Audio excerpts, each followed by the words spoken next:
me and Ryan have been officially welcomed to the jungle that is Barstool Sports. Our white whale, Sidney Crosby. Shave his head! Shave his head! Shave his head! Ryan Whitney, Paul Bissonette, R.A., Mike Grinelli, Spittin Chiclets.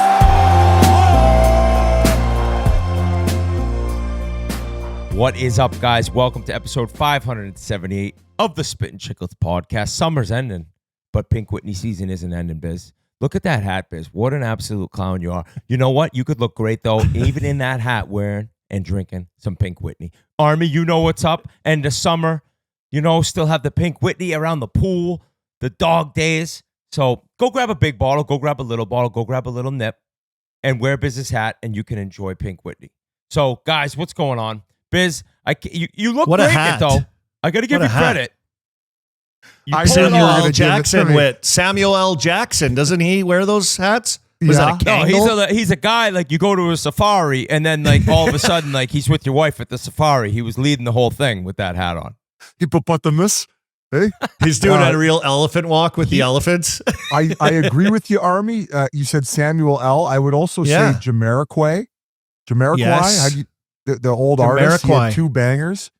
Mm-hmm. Don't know how many he had after that. I only remember the two popular songs he had. But Army, when I see these types of things, I go, I'm going to get that just to wear it in front of Whit so he chirps me and we all get a good laugh, right? So the thing is like you can pull it off. Like that's a cool thing about you. Like if I wore that hat, like if you pan, Army, if you pan down, I'm hanging from my tighty whitey undies on a hook in a bathroom with that hat on. That's funny that you say that, Army, because that's what I look like. Actually got you one.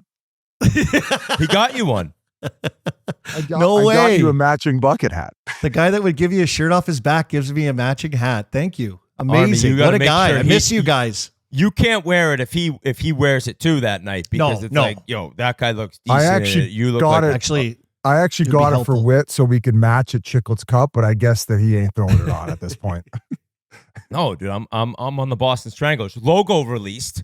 Don't know if you saw the team logo. Phenomenal. I think I actually, Army, when I tell you what Biz did at this internet invitational, I don't even want to get into it yet. This guy, I'll tell you, just when you think he can't shock you, he shocks you an extra times 10. Like, so I'll get into that later.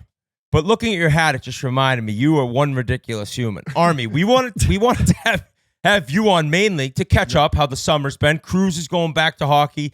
Family's probably getting ready for school. But you were also at the Flowers retirement party, which just the pictures that came out of there look like an all-time night.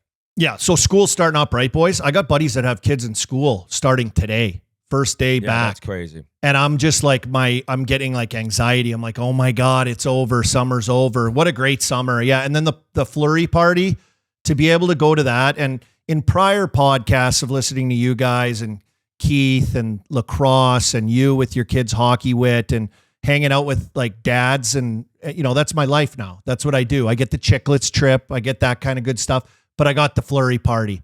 And I'm telling you, it was incredible. The guys, the wives, it was just like the Minnesota Wild guys that were there. These guys are unbelievable guys. Just like, it's like I'm on the team. It's like I was on the team hanging out with them. You know how easy it is? Well, you've played with half of them.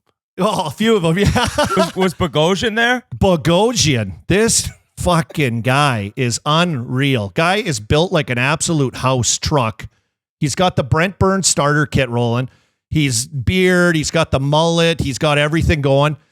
We're at the party. So you want me to start from the start? How great it was? Start us through. I played with Bogosian when he was 18, 19 years old, just cracking in Atlanta. And I haven't seen him. I seen him in the dressing room here and there, but like I haven't seen him like hanging out with him ever. Now he's got a wife. He's got 4 kids. So just like time has flown by. I met his wife. It was awesome. She was great. But we get to this party. I get up there. We go to this venue. It's like a wedding. It's unbelievable, beautiful setup in this like exotic car themed kind of venue that they have. It was unreal. There's like these sports cars everywhere, all red. It looked just sick. You know, Fleury likes his cars, right? Oh yeah. So it was perfect theme. Big long tables on either side of this little stage in the middle with this beautiful French girl with this old school microphone just singing in the middle, standing up there, just going. And I'm like, whoa, this is like fancy as hell. Like it was like Veronique, his wife, put on a, like, I don't know how they planned it, a party plan or whatever. It was awesome setup. Food was great. Max Talbot did an unbelievable speech. He wrote this awesome poem out. You know, like he wrote the poem? He wrote a big poem about Fleury's whole career, like tied it all in, all together. It was Talbot's he's very tapped into his emotions. And he's I would good say at, he's an artistic guy a little bit. Very. Yeah, like sure. Sitting down with him again when we were in Montreal there for the Four Nations, like it was just great catching up from him. And him and Flower were like, they kind of had that French connection of him, Letang, Flower. And I feel like Sid was even almost part of that French crew too, right? Yeah, for sure. Yeah. And everyone was kind of young too, right? Like we were all just like buddies. Like we all were in Wilkes together. We were all just like buddies. It was awesome. So it was kind of cool to be there. Talbot was there, like Dupuis was there. Andre Waugh was a maniac. I think I have a hernia. My God. I think I have a hernia from laughing so hard. Like this guy was just on fire, like later on in the night with dance moves and stuff. Just a beauty. Was he doing the imitations? Oh, he had them all going. He had them all. It was unreal. He's doing leg kicks, pretending to drink a candle, you know, just casually, like doing all these things. Like he was incredible. I was just dying. With Alan Walsh, his agent was there. Like he was just loving it.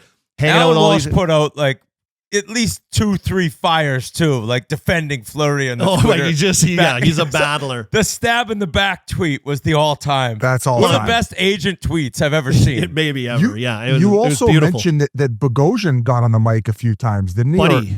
Buddy, so I woke up the next morning pretty foggy. This is literally the first thing I said. I woke up next to my wife in this nice hotel in Montreal, and I rolled over and I'm like, holy fuck, Bogosian can sing.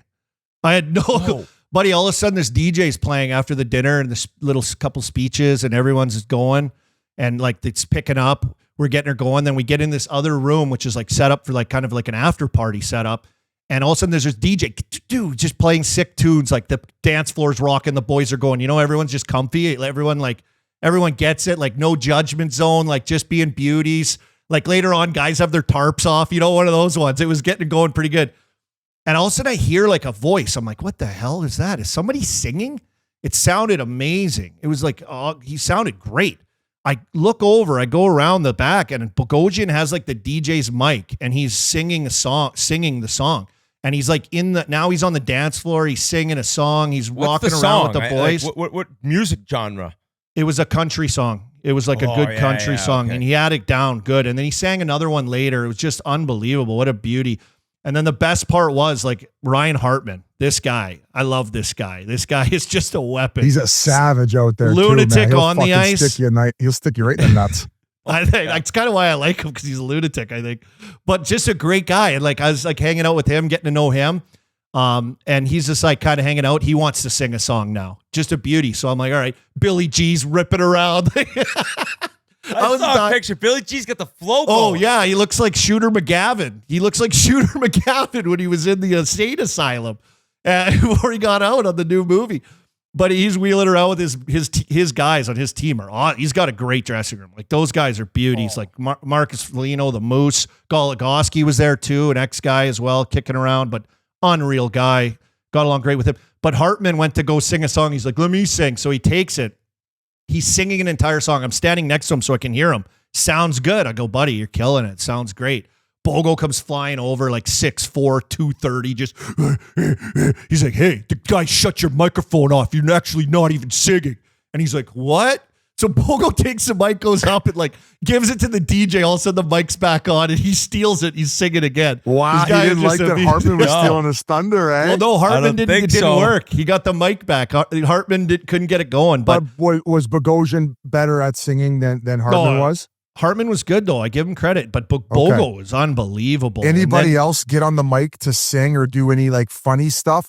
You mentioned Talbot with the emotional speech, but was there any like funny speeches? Anybody go off the rails? No one went really off the rails. It was all class, just good times with the fellas. And I mean, I was just happy. And my wife was saying this too, like just the awesome, like hockey vibe, like acceptance of like anybody.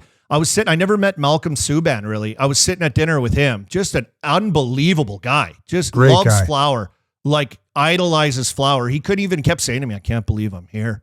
I can't. I'm like, you played with him, dude. You're like, it's just the guy is just I'm all so time. happy I got invited to this. He's like, thanks for not taking the net from me like all the other guys. Yeah, 10 out of 10.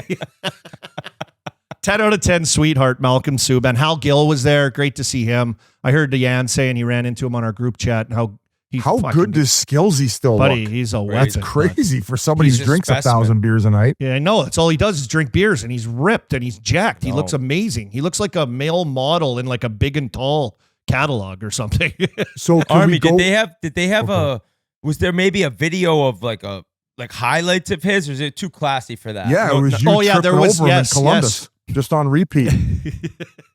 That's Correct. That's probably like they're going through like the rosters of the teams and all the guys he played with. They're like, no, he almost broke my leg in Columbus. Yeah. Yeah. Well, no, there was a slideshow though with like a wedding. Like, you know, you Oh, have like nice. a wedding slideshow. So that was playing the whole time of like him winning, him starting, him getting drafted, pictures with his family, pictured with random guys. Biz, you're in there in one of the draft pictures too. I actually took a picture of it. I meant to send it to you. Yeah, I you think were it's up there. the one that like Jonathan Filowich, Stoner's Yes. in it, Carcillo's in it. Yeah, I remember Yep. that. Yeah, that I'm- picture. I was honored to be drafted not only the same year as them, but they put me with them as roommates towards the end of that first training camp. So like that's like a feather in my cap. The fact that I Yeah. got the room with An Mark alarm on- started going off in the GM's office. Who the hell? I lasted Who the like hell two or put Bissett with Fleury? I That's got before 2 or Biz 3 was on the nights. radar. Hey, 2 or 3 nights, and they're like, "Yeah, no, this is not the example we're trying to set for our first." I would have overall loved to draft." somehow get into the highlight package and you know the video they played and just like chucked in when Flower shot it off Patrick O'Sullivan and Yeah, USA net. won the World Juniors. The whole party's like, what the fuck? I'm sitting there. Who did that? Sitting at ground round in Wilkes-Barre with the Murr when that happened. Me and Merle's like controlling it on a computer thousands of miles away. Yeah, though he had some moments. But I think we could all agree, boys, that Marc-Andre Fleury, one of the for goaltenders too, like put him in that, just put him in category of guys like all time one of the greatest teammates, classiest guys, best guy, just unbelievable at this party and event, talking to everybody, schmoozing around. You know how he is. He's just so easy and great. His wife, just all class by them and their family with this event. The next day, boys, hosted us at their house. Beautiful house on what is that St. Lawrence River. Like it was amazing. Well, I Backyard hope so. Guy made setup, 100 ball tender. million. Yeah, he's loaded, but just a sickest setup, sick house. All his masks down in the basement. When I went and gave myself a personal tour, creeping around Fleury's house like a psycho. I almost died though. I did almost die. I asked Bogosian because he grew up in Messina, New York, which is like on the St. Lawrence, and like he's very. I'm a lake guy. I like lakes. Biz, I know you're really big in the top 10 boating situations, but I wanted Well, it to go depends, like. you know, if you want to get into the boating. I mean, I don't know where Vancouver. this is on the boating rankings, boys, but I was like, I want to go for a tour. So I'm like, Bogo, I'm like, you want to take me on a jet ski and just rip down and we'll go look around what's going on. There's like giant cargo ships going by, boys. This is serious place. So I'm like, okay, we get on there. I got the life jacket. I got him. I'm holding on to him. I'm holding on to this like thing. Like there's like a strap you can kind of grab for the guy in the back. He's going. It's all nice. He starts fucking. He's flooring it. And We're he's hitting singing too. He's laughing like a psycho. He's going so fast though. Every bump, I'm freaking out. I'm like, Bogo, slow down. Oh my God. I'm not a daredevil. I'm not a freak. I just wanted to go for like Me a neither. fun dad ride, like with a coffee in my hand and look at that house. Oh, I'm that guy. Agreed. We turn around. I'm like, hey, let's go back. I'm freaking out. He's like, okay. I'm like, don't go fast anymore. That's fucking crazy. I'm bopping off the back like it's nuts. He's like, okay. Starts gunning it. And I mean, like, I think we're going like 60 miles an hour. These jet Buddy, I'm skis. not down with that. No, Buddy. I fucking lose my mind. Buddy. I I'd want to be on a pinching his nipples. pontoon. Buddy, I fucking flipped off the back. I hit the water. I wish there was a video of it. I must have done 100 cartwheels across the top of the water. I hit boom, like the right side of my body was completely blown apart. And all of a sudden I landed, I couldn't breathe. I was like, I floated up to the top of the water. I look, Bogo sitting there. He's like, he's Hey, dying this is because laughing. you tried giving Hartman the mic. Yeah, it must have. Yeah, payback. That doesn't Definitely happen here. payback. That doesn't happen when Bogo's around. Come and pick me up. Another boat came over like to check on us. I gave him like the good wave, but I was like dying. I was like, I was just insane. Got back there and I was just like, oh my God. I'm like trying to do body assessment, but Hey, do you think it was a crazy ride. strength thing that you couldn't hold on? Like you weren't kind of strong enough? Yeah, well, when you're going that fast and you hit like one little wave from like something else, like I was bucking around like on at like one of those country bars riding one of them bulls trying to hang on for dear life. I was on the back, I had nothing. I couldn't. I teetered off and boom, it was like hitting. It was like a car crash, man. It was That's unbelievable. when you got to reach around and just pinch his nipples. The faster he goes, the harder you squeeze. Yeah, I should have been And meaner. that'll just I slow should him have Some been down. guys meaner. might even go faster if you do that, though. Yeah, man. I Maybe could see he's you likes liking that it, kind of Biz. stuff. You hit Yeah. 100, you pinch your nipples. No, I'm not Yeah, into oh, the. yeah, I'm you not would into gun the, it. like the dominatrix type stuff. No, I know you. If won't. I pinched know your you won't. nipples, Biss, you would gun that Yeah. jet ski so hard. It'd No. just be buzzing. But great night, great 2 nights, a night and a day. How many former teammates would you say showed up, and how many of the original Cup winning team? I mean, Oh, you talked God. about Billy G. I think I saw a few other guys. Obviously, was Pascal there. Dupuis. Yep. Jocelyn Thibault was there. He wasn't on the team, but he was there as well. Great Was seeing Craig him. Adams there? Steph Dubé was there. Steph Dubé, old strength coach Steph Dubé was there. Haven't seen him in a long time. Great seeing him. It was who there, sorry? Craig Adams? Yeah, Craig Adams was there. Kunitz was there. Off those pens. Kunitz doesn't look like he's aged Buddy. a day. No, he doesn't. Craig Adams is shredded. Yeah, I He think that always guy's was. Absolutely still training like an shredded. animal. He always must be doing was. Ironmans or something. Everyone looked great though, and I give Billy G a ton of credit with the guys that he has there. Middleton, all those guys were there. Like Spurgeon, awesome guy. They got a great group. They got a solid, good So group it of seems like guys. majority of the Minnesota Revo. Wild. I would imagine there was probably a lot of Golden Knights. Did you just say Revo? Revo was there. Yeah, Revo was there. Beauty. Was he in Got to fine hang out form? with him. He was in great form. Tarps off, just being a course. beauty. Loving Of it. course. Got a 1-year deal down in San Jose. We got to get him another year deal. This is what got to work on this. He's got to get 1,000 games, old Revo. I know, We got I to saw get a him there. thing about that. He's We not gotta that get far him off. there. He'll get Yeah. there. He's got to I play hope all he year. does. He's got to get a few next year, and then he's got it. But he's got So, to get gee, I another think deal. on this show he might have told us, or at one point might have mentioned to us at a dinner. He was like, "Yeah, I never thought I'd get 100. I got 100." I said, "Oh my God, there's no Yeah. chance I get 2," and it's just kept happening and happening. So for him to get 1,000 would be amazing. How many He'd guys have to are play like that, eh? another 88 games. He's at 912 right now, and I don't think he signed a 1-year deal. I think it was the last year of Oh, his is that deal what it that he was? signed with the Yeah. Leafs. I think he signed Leafs. a 3-year deal at like $1.5 million per. So talking about games as well as he's probably made, I would say he's probably made close to 15, 20 sheets at this point. Greer's, So he's good just for- got to just extend him to the extra year and just have him around with those young kids and Well, if he doing his goes job. there, has a good year, and they're going Yeah. to be better than they were last year. Yeah. And then And- all of a sudden, all right, let's give him another year deal. Well, and you got to protect those young guys too, right? Nobody's going to fuck Yeah. around if he's out there on the Hey, ice. hey, this Marcus Foligno's a beauty though. Oh yeah. I love I think I both love those this guy. guys are all Oh my time. god, all time guys. Like grew up in the NHL pretty much. Like both Folignos, just a beauty. This Marcus is awesome. These guys were. I had a great time. So thank you to all of them. Congrats to Flower on his retirement. I left him with this. I said, hey, come January, when a couple teams, a goalie goes down, and you get a call, a couple mil to come in, prorated. I said, He don't could just say no. e-bug it. Don't There's going say to be 32 e-bugs. He looks great. He could still play. Like, are we kidding ourselves Oh, here? yeah, Like, no doubt. easily he could still play. He's unbelievable shape. Unbelievable. By the way, took a dunk in his cold tub in his backyard too. I was just abusing the facilities all over Flowers' house that day. So thank you to the Sniffing Flurries. Veronique's panties. Oh, Just really just going, hey, is this Dubé? They're like, Army, Army. Yeah. He's You've like, oh, I have a crossed the line. concussion from I the, was like, oh, I the- thought the this jet was ski Flurries' accident. goalie mask.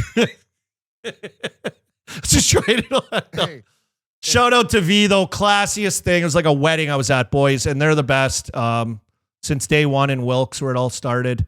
I was going to get him like something from Wilkes on the rip through. I dropped off the kids in Wilkes at the in-laws, ripped up to Montreal. I was going to grab him Bring him the Olive Garden bread. Yeah, Olive Garden. Dude, Get him a there you go. Tux doll, like the mascot Tux. Outside of Fleury and his wife, who was the first star of the whole shebang bang? In my opinion, Bogosian. Okay. Wow. Bogosian. Just Just Even though he ultimate tried guy. to kill you. I know. I love the guy. I love the guy. I love him. I don't care. It was a great experience. I don't care. I never crashed that hard, boys. It was the first time I ever really crashed hard like that.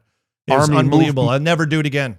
Moving away from the party, a couple things I was going to ask you. What type of shape are you in right now? You're getting ready for another Chiclets Cup.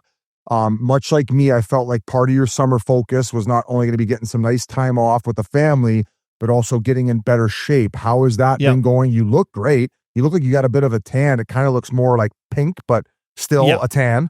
I respect that, I was Army. out in the That's what sun I got. today because I'm panic buttoning it because people are going back to school, like I said. So I was like, I got to absorb sun. So I was out there today, full boiler, then back roll, timer on my phone. I got to be smart about it. I'll burn. So I got that going. But I have been working out, boys. I got in the gym with my son back here. Lauren Goldenberg, longtime trainer. You know him, Biz. You must have worked out up with Matty Nickel and those guys at he'd be kicking around. Longtime NHL trainer. He's here. He did like a little thing for kids, got back in the game, and he's been going. So he got me in there, and I'm doing dad workouts. I'm getting it going. But Biz, I always scoffed at you, always about your hiking. The hiking. It sounds lame. Sounds like you're a dork. Yeah. Army, you're into it? Buddy, I usually just power walk around my neighborhood like a loser. That's loser. Going to a trail, I got an app now, this all trails app. Do you have that, Biz? Oh, I got it. Buddy, dial in any trail around wherever you are and you rates it. Like, is it hard? Is it moderate? Is it easy? How long it is? How long will it take you to do? There's trails crossing over other trails. It gives you a route to get the miles in. I've been pounding out trail hikes. Buddy, it's so good. Up hills, rest a bit, downhill, work the quads, back up, just power, good posture, good form, power in the glutes. Also, unreal. Like just to escape, you said the power walks around the neighborhood, but just to be away from houses and cars and people and just to dial out, how much has it done for your mentals? Oh, it's great. And I've been sleeping much better. I'll say this. So for people that haven't taken the jump yet or they're waiting to hit rock bottom, and I've talked about this on Game Notes all the time, me and Merles, to get into it, like, gotta get in shape and arm Zempic and this whole thing, But like, I feel great. I feel good. I'm up early. I get after it. And you know what? I always depended, and you guys may be the same, maybe not Biz, because he can go do it on his own, but he does like to have like a support group of boys and buddies. But I've been getting up and going on my own. I go for solo hikes and I'm getting up and going and doing it, like motivated. Where before I was like, oh, maybe I'll start today. Maybe I won't. I'm waiting for a buddy to like grab me and bring me with them. I'm in the zone. Lorne got me going, Lauren Goldenberg, and now I'm just rolling. So I feel great. I feel good. Good for I'm down you, buddy. some weight, That's awesome boys. to hear. I love it. Little caution to the people that are getting going again. I did rip my hammy. I have an old figure skating injury, from when I From your retired. Battle of the Blades? Battle of the Blades. Dropped this poor Russian chick. Gave her a backbreaker over my knee, lifting her, saved her from dying with a skull fracture, but in the process tore my hamstring. I was down and out. I always am worried about it. It's always in my head. Like it's kind of like a lingering, like a hammy is a dangerous thing. So last week I get back from Flurries. Monday I go in. Boys, I'm gonna pound the weights. I'm gonna work out with the young bucks. I'm an athlete now. I'm cocky. Get out the anxiety from all the pops. I've been working out though. I'm gaining momentum. Dad, you still got a boiler though. Yeah, I know. But I'm like, give me those things. I grab these dumbbells. I'm doing dumbbell step ups onto this box. Like 1 down, 2 switch legs, 3 other leg, 4 boom, hammy, buckle down. Lauren's like, what are you doing? Why would? Because I convinced him that I can do it. Fuck, boys, can I show you this bruise? Yeah. Yeah, let me see it. Oh, yeah. Sometimes when the groin it's a or the hammies go. non-contact bruise. Oh, wow. You sure that isn't from the Bogosian crash? Buddy, that's right in the underbelly of the hamstring right there. Just buckled me. I spent a whole day mind fucking myself like I'm done. I can't walk. what the fuck, laying in bed, got up the next morning. So high and low. Yeah. Oh dude. yeah, buddy, I'm down. You are It's like a hike, Biz. It's like a hike. It's like a After hike. your boozing and the jet ski accident, you must have been down in the dumps on that. How flight many home. times has Mel had to take your shoelaces away? Oh, buddy, she's like my psychiatrist. She knows how I operate. She's your rock. She knows. Dude. She does it She's all. I need her. Like if The kids if are like, she- Dad. Oh, if he's she up left curled in me- the ball, curled in a ball in the fetal You could position be again, crying because useless. he's hungover. I couldn't even be like, I don't even know where my money is. I don't know where my bank accounts You are. might just get arrested on purpose so you can live in a cell because I'd at be least one of you're those getting your guys. meals You provided. would bail me out. It'd be on YouTube video of you bailing me out, me coming out like, fuck you, leave me in there. I have nothing. I have nothing. Army living at Tent City because he can't fend for himself. He's like, I don't know how to use my debit card. Only guy ever to volunteer to go there. So Army, like you talked about going with the weights, like even like me, I'm training like most days. I'm going to this place called The Yard. My buddy Cumby owns it here in Vancouver. I'm doing a lot of this, like even like if you're doing step ups, you put the resistant band on the Smith machine where you switch both ways, where you're like resisting to where you're trying to pull in more, so you're working your adductor. Yeah. And then Yeah. you switch it around the other side where maybe it's a little bit more like glute, outer quad, and outer leg.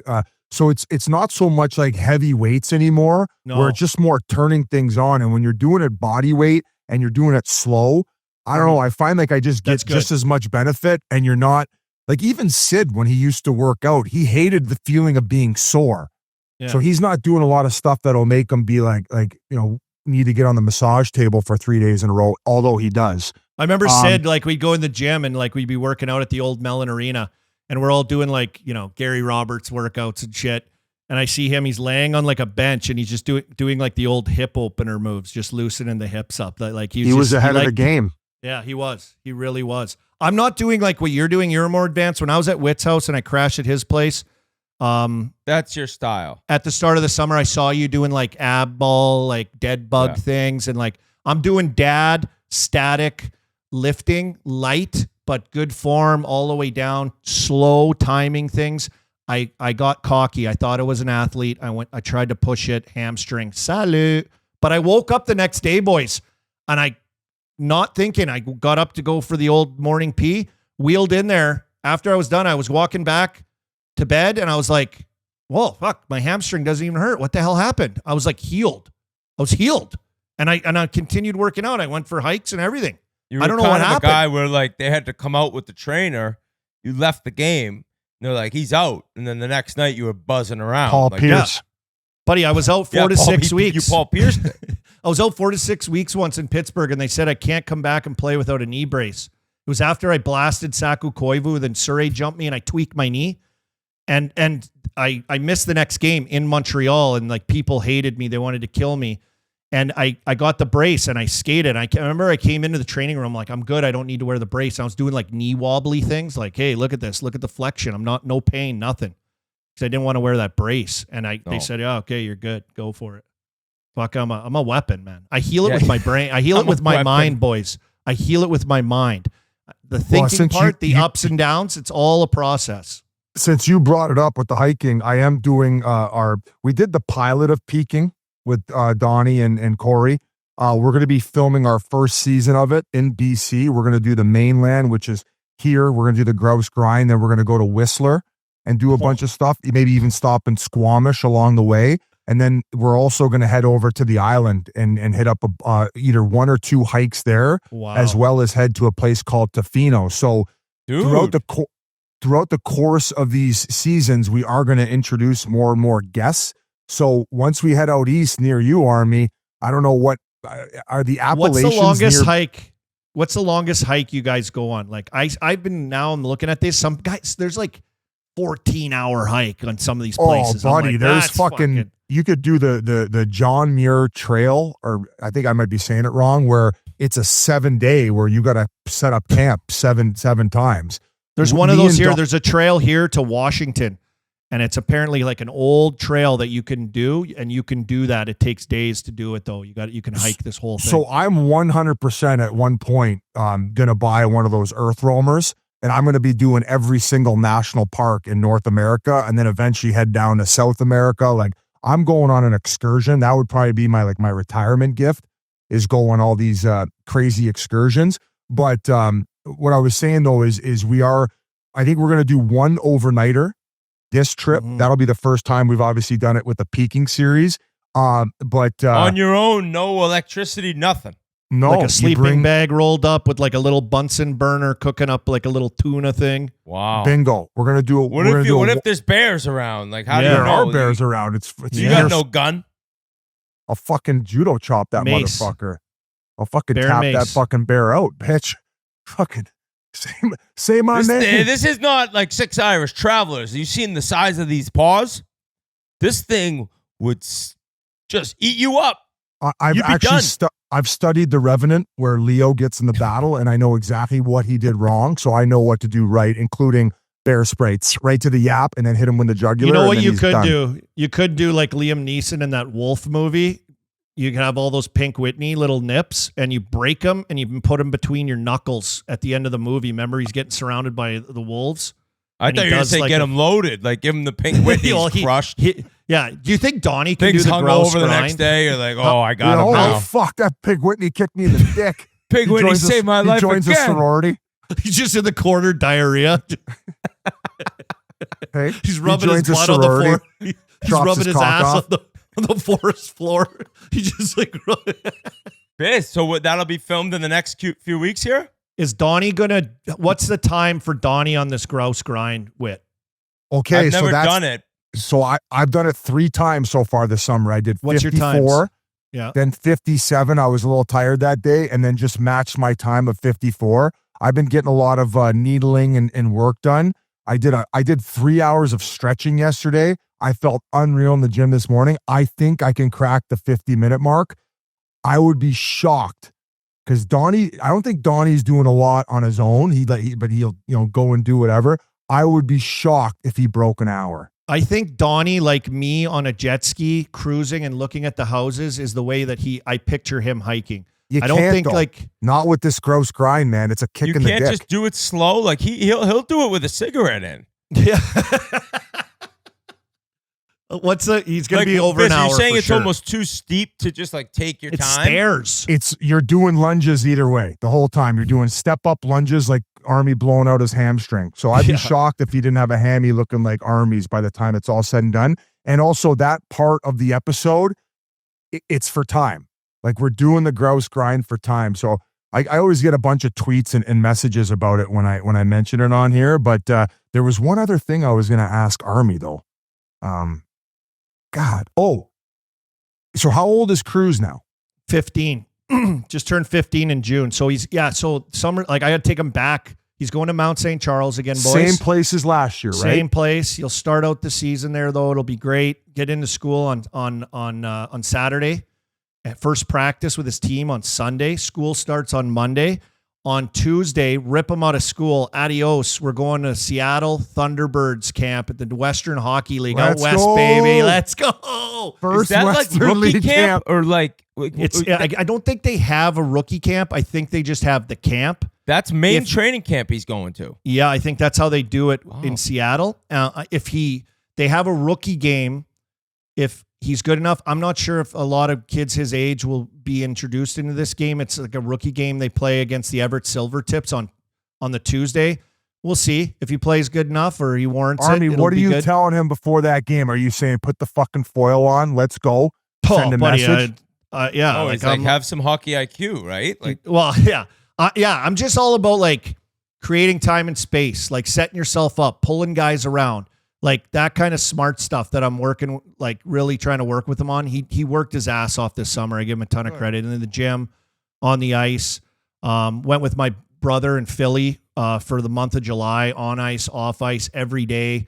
So he's worked his butt off. So I'm proud of him. I'm pumped for him. I hope it breeds like confidence with him and his game and gets things going. So we'll see what happens this year. Well, I would imagine he was skating with older guys there. And I like to ask you about these things, right? Because Ryder isn't quite there and Wyatt, they're still younger. Yeah. At what point did you start really introducing a lot of the summer training? Like, is he going 5 days a week? Like how heavy are the weights? Like as a parent, where do you decipher like when to be like, hey, buddy, it's time to ramp it up if you want to play with the big boys. Yeah, well, I don't know. Like, Whit, you don't know. This is your first time with your kids, right? And then you just know what you kind of know too a little bit. Obviously, Yeah, but I know kids that are so young; they're not chucking. Yeah, weights. but I know from like friends with kids, Cruz's age and stuff, that what I did and what I know, it just doesn't really happen anymore. I think now kids are way younger. Hopefully, you're doing body weight, but I'm talking like I'm sure there's like 10-year-olds that are like doing push-ups, sit-ups, probably going to a trainer, working body weight, bands type stuff. Where when we were growing up, it was like, hey, do some push-ups, like shoot some pucks. It wasn't. I think the way you're taking care of your body now and is changing with younger kids too. Oh yeah, like I didn't know some of this stuff. Like forever, we were told kind of like, don't lift weights when you're young; it stunts your growth. Do you ever remember hearing that when you were like growing up? I think I started around like 12 or 13, but really definitely before that, I don't. Yeah, I was 13, I think. I was doing all the power cleaning stuff too at a fairly young age. Like I feel like that's young to start all that stuff. But when did Cruz start lifting weights? And last summer. Is that bullshit, the stunt the growth thing? I think so. I think there's like better science on everything now, on training and how to do it and proper weights and movements for young kids.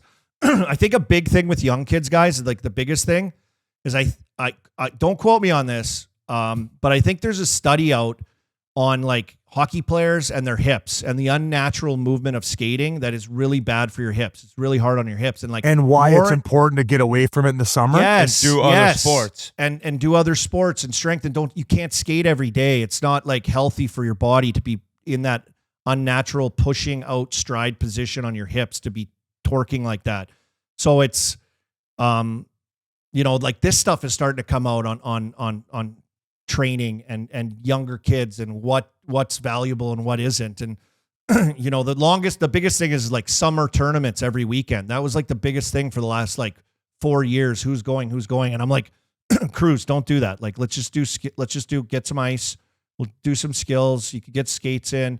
We could get buddies out there. We could you go out on a pickup time and just play, just like that free time to play too. Everything's so structured. So stay away from that stuff, but like train. So this year he trained like literally 5 days a week. He was like a pro. He did like a pro this summer. I give him a ton of credit. He put a ton of work in. It was a lot of time. And I was in there ready too to handle it. Yeah. And I seen him do it. He did it on his own. He pushed himself in there with some older kids too here in Pittsburgh when he was back. But like, it was great seeing him take these strides and build confidence that way. So great summer for him. And I'm pumped to have him back there. I can't wait to go back to the dub, getting out in Seattle. Can't wait to get out there, check it out. Probably got some great trails out in the Seattle area. Hey, Biz? And it's nice that he's familiar with the school he's at too. I feel like last year was a bit of a whirlwind when you switched him out, right? So it was a crazy transition and at the start of the year. So now he's going to be the wily veteran. But he can't make the Western League team, right? No, he can't make it. He's only 15, so he'll come back. So he's got that. He's just got to have a good season this year, get better. And, start to stack months on top of months this year and get better and better as the year keeps going. And, but yeah, I'm just as like a dad, like a hockey dad, like proud of see the work he put in. I'm like, dude, I never did this when I was 14, 15. Like I was juggling golf balls in the backyard, and like then panicking around. the next morning. I was training. I was going older. 5 days a week when I was that age. I didn't train at all. I was driving my mom's Ford Tempo to Niagara Falls, and I was training with a guy named Jason McLean, who was an Olympic 16, lifter. If you had your license, no? I think. Okay, so you're right. So I think at 15 you get your beginners, and then 16 you're on your own. But yeah, I mean between my mom or my dad driving me at a younger age, and then eventually my own, it was the old Ford Tempo would take it all the way to Niagara Falls. When Did you take creatine? I was taking protein at that age. I don't think I knew what creatine was at that age. Did you see the golfer on Sunday at the BMW Championship, Ben Griffin? He started his round triple, double, bogey, and then he went on to shoot 7 under the rest of the round. So he shot 1 under par after that start. And they asked about the start, and he's like, "Yeah, it's just kind of crazy, but I overdosed on creatine." when you I do was like, too much, what? you could feel a little bit weird. Kind of like when you take Shaky? zinc. If you take zinc without eating a meal first, you feel almost nauseous. So yeah, sometimes when I take my supplements and I don't have enough in You my gotta eat, system, too. Yeah. it'll fuck you up. Like I do creatine twice a day, five grams or 5 milligrams. I used to get that feeling in the Mindsies when I was crushing Sooties in a Red Bull before the game. yeah, Get the a Sudafed. one. Yeah. Those things. No I'd wonder be they like this on banned the those bench. things. I'd be like this on the bench. Oh yeah, that was. Those I mean, things 3 were and 3. What do buzzing. you expect? I mean, They're like, snorting them. Arby, you're up. I'm like, huh? Immediately run someone through the board. Penalty. Yeah. Yeah, elbow to the jaw. Punch the Get a guy in the 2-minute minor. penalty box that opened the door. They're like, Arby, you're going the wrong way. I'm just flying. Oh, so Through the Army, Zamboni door. it won't be out for a while, and would never really give away kind of what happened. But this internet invitation, Oh, yeah. Incredible. It was incredible. It's going to be pretty ridiculous. I think once you see all the storylines that ended up happening, the area, this big Cedar Lodge in the Ozarks, blown away. You didn't know what you were getting into, hey? The Like golf it was Disneyland. Really? Oh, dude. They own 45,000 acres. And they have, I think, 4 main courses, 2 different par 3s. They're building a putting course. You're overlooking the Ozarks. First night, they got the guy out playing the bagpipes. Guy played the bagpipes for like 50 minutes. The sun was way up, and I was like, oh, let's listen to the beginning. I was like, I wonder how long he's playing. Yance is like, he's going until that sun hits the horizon. I was like, no. And sure as shit, this guy did. I don't know how he's breathing this long playing it, but it was just like, would you move there? Was it that nice? Like you would consider like moving there? I just Get a don't. place there? no. I wouldn't move, but I would go there with buddies or Like bring a your guy's family trip? there any year, every year. Boys, I've never been on a boys like a golf trip. I hear guys going on golf trips all the time. I'm not the biggest golf guy, so doing 36 a day for 3-4 like days. I'll I do think would 18 Yeah, and but you don't then have to do 30. go for a nice dinner, Biz. Go for a nice Yeah. dinner, you know? But if that's your jam, this is one of the places that you need to go. And Whit talked about it. So the part of the 45 acres where majority of the courses are, you can't see the lake. I didn't realize the lake, if you walked the perimeter of it, it's bigger than the coast of California. Like it's more. I didn't realize how big that lake was. Is it called Lake Ozark? Lake of I the have no Ozarks. idea, but I said that to Portnoy on the ride home. He's like, I guess every single guy from Chiclets is going to tell me this fact about the. I'm like, you're such a fucking prick. He's like, You Biz guys- told me, Keith told me. Now you're telling me. How amazed are you that the? I didn't realize how big the lake was, Yeah. but they like with dynamite, they blow out the rock and they're creating this mini putt course where you can overlook the point of the lake where it's just like immaculate where the guy was. Is it like playing Tiger the- Woods? Is it like a Tiger Woods video game looking type of thing? He designed one of the courses there. Oh, Payne's yeah? Valley. And like named after Payne Stewart. Yeah, this place is just unreal. But a great weekend. But this kid, can I tell you, Biz, what this guy pulled? The act this guy pulled in the so we were in a cabin. We get in there. Both rooms have 2 beds, so somebody gets their own room. Biz So is like, we drew tees. Biz is like, I don't who had to care at bunk all, with though. me. Biz is like, I'll room with the guy who loses. Like, I don't want my own room. So I lose. Jans gets his own room. So we're up the first night. We're hanging out. Finally, like 1 o'clock, we're like, all right, let's shut her down. We're just sitting there, hot stove, and having a great night. Now, Biz, he doesn't drink. Crushes waters, but doesn't drink. I wake up at, I think my alarm was set for like 6:30 because we had to be mic'd up at 8 a.m. or something. And he's not in his bed. I'm like, oh, he's up early stretching. This guy's stretching This guy. 24/7. He stretches his dick off all day long. And So I'm I'm the tightest human on the planet. And he's still tight as a drum. Like anywhere, like I'm any like- place on earth, like he's walking, That's okay. he stretches. I've been overdosing on magnesium, so I'm going to be taking care of that. It would be like a guy who played like golf all day, every day, and couldn't get a driver off the ground. It's like, dude, all you do is stretch, and you're this tight. But I'm figuring he's in the common room, like kitchen area, stretching. I go out there, he's not in there. I'm like, where did this guy go? I hop in the shower. I think it's like 6:50. I knock on Keith's door. And I kind of open the door like, what's up? Keith's on his phone. It's dark in there. I'm like, Biz, how'd you end up in here? Right away, I'm thinking that, like, I passed out, and then they were like, oh, we don't want to go to bed yet. And they went in there. I'm like, what I missed? This is bullshit. You guys hot stove after I went to sleep? Keith goes, no, he hosed the bed. I'm like, pardon? Biz is like, yup, hosed the bed. And I did it last night, too. This is the second night. I said, wait. Biz. I said, you're dead sober. He's like, I've been having this dream lately. It's bad news.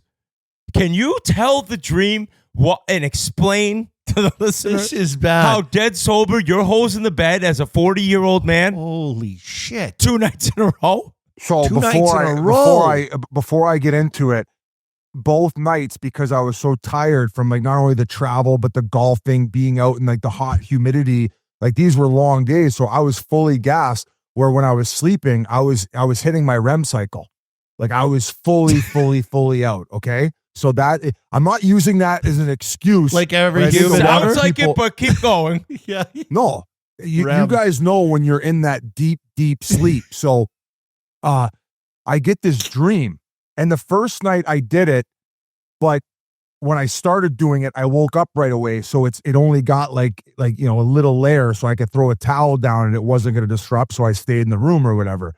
But I get this dream where I go up to the urinal and I'm like trying to piss. And then finally it's like, yeah. And then obviously you wake up and you're like, I'm fucking hosing the bed. And Maybe then you're not that that deep. Maybe you're actually not that deep asleep. I would hope to God he is.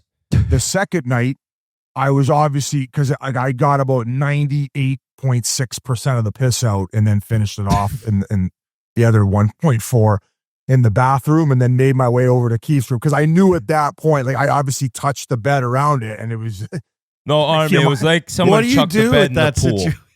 you might as well throw the mattress out. We're like, yeah. It was like a wave What did came you- crashing through and only got his bed, not my bed.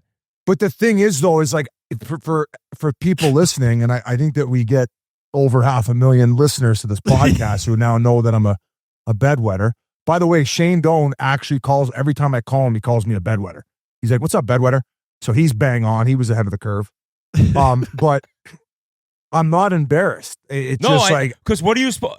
And that goes to my question. What are you supposed to do? Like, I don't know. Because if you were crippled, it's like buckled, and you're pissed in the bed. It's like, I got to stop drinking. I got to figure this out. But being dead sober and stretching 18 hours a day, what are you supposed to do?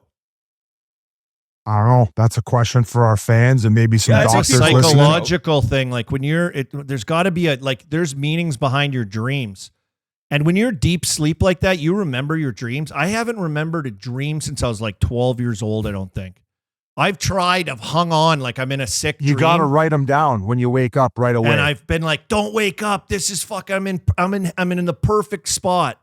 And then poof, I wake up and then poof, I forget about it. Like I'm like, okay, here I am at dad it's like again. you get hit Time with to the get Men up. in Black. Yeah, it's just got like a just gone. Time to go on a hike again. But you Wait, remember this. You remember this dream. The good news is though is we have a co-presenting sponsor that we're adding, the Pens for Men's. I reached out. We did a comp. No, Yan said that he goes, he'll wear a probably end diaper. up with like a Depends deal out of this. I also texted Jens. I said, hey, what happened when he came in the room? He goes, he turned on the light. He started making so much goddamn noise. I was flipping out, but I wasn't really pissed. He was just dying laughing. I couldn't believe it. It looked like Yankee Stadium in there, how much light he put on.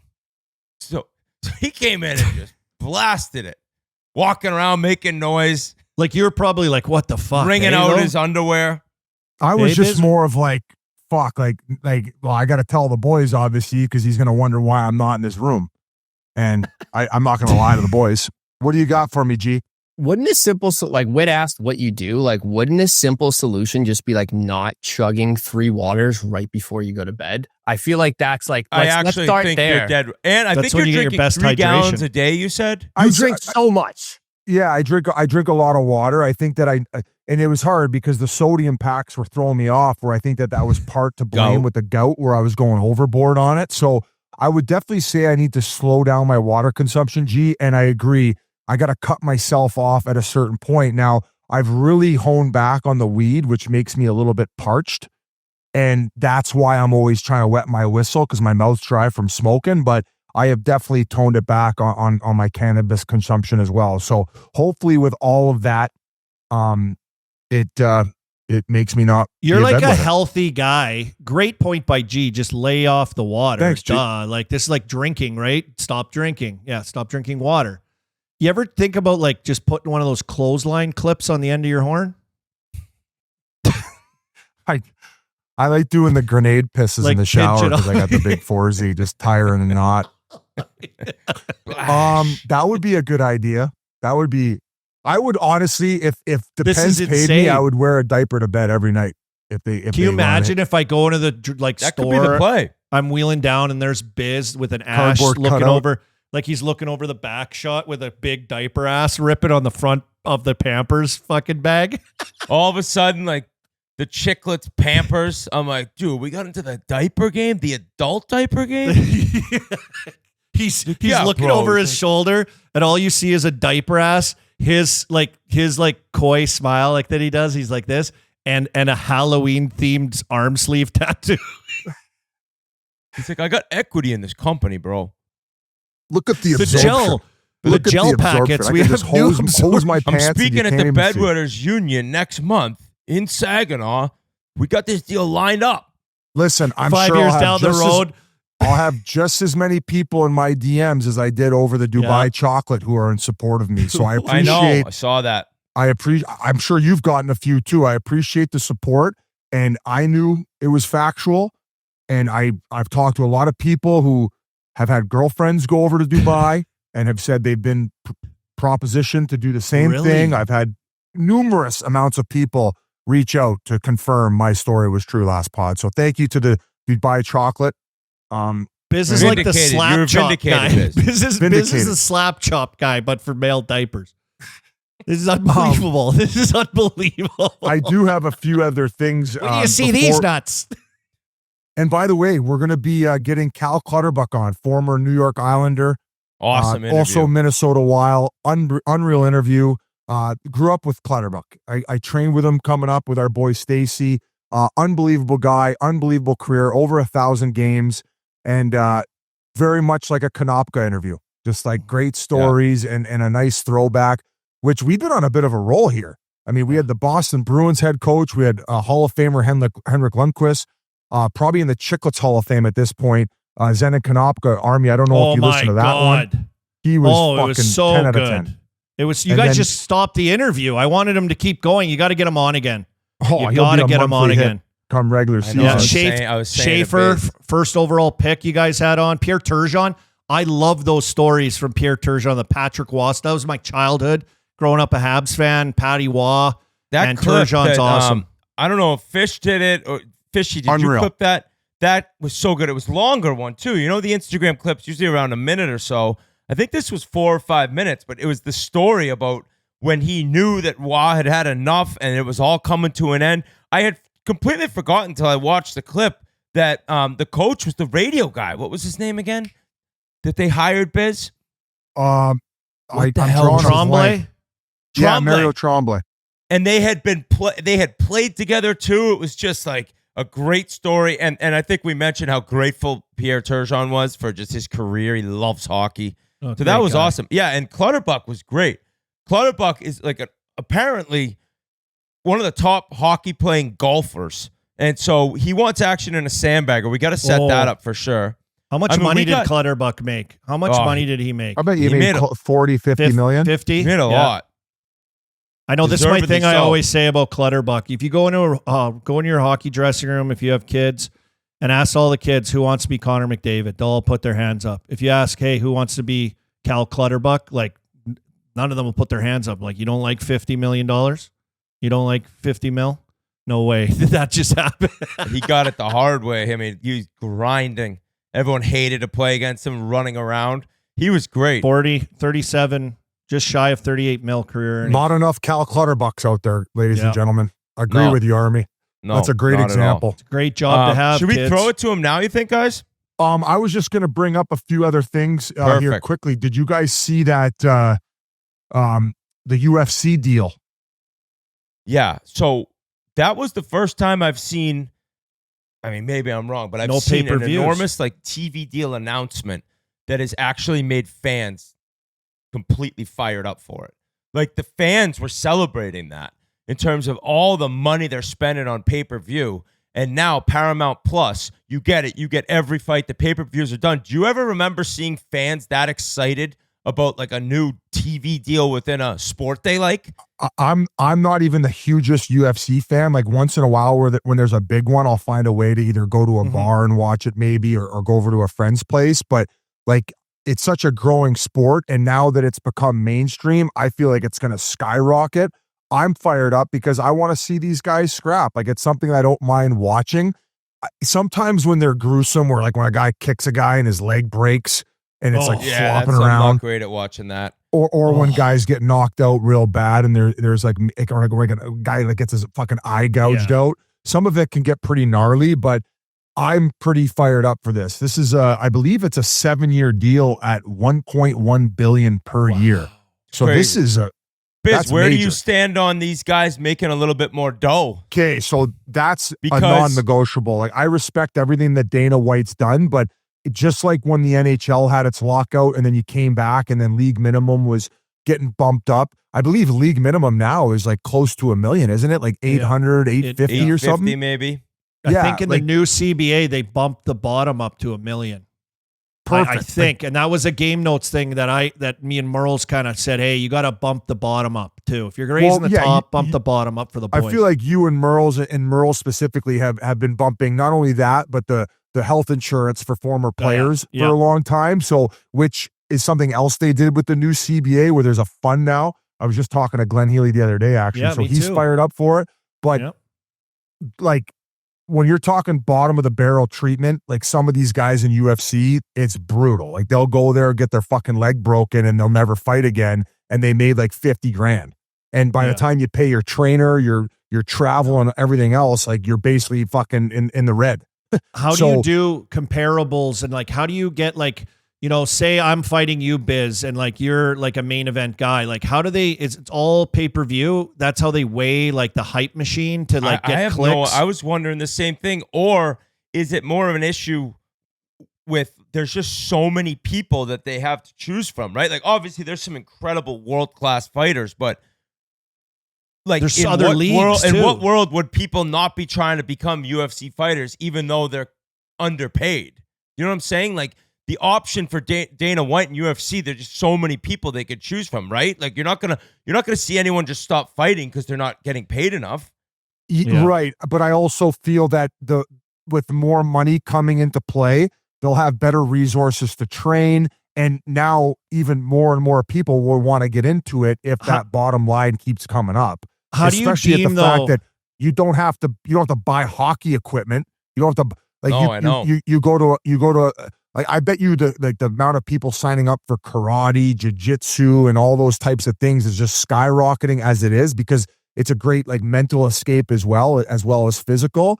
But I think it's a good thing for the overall.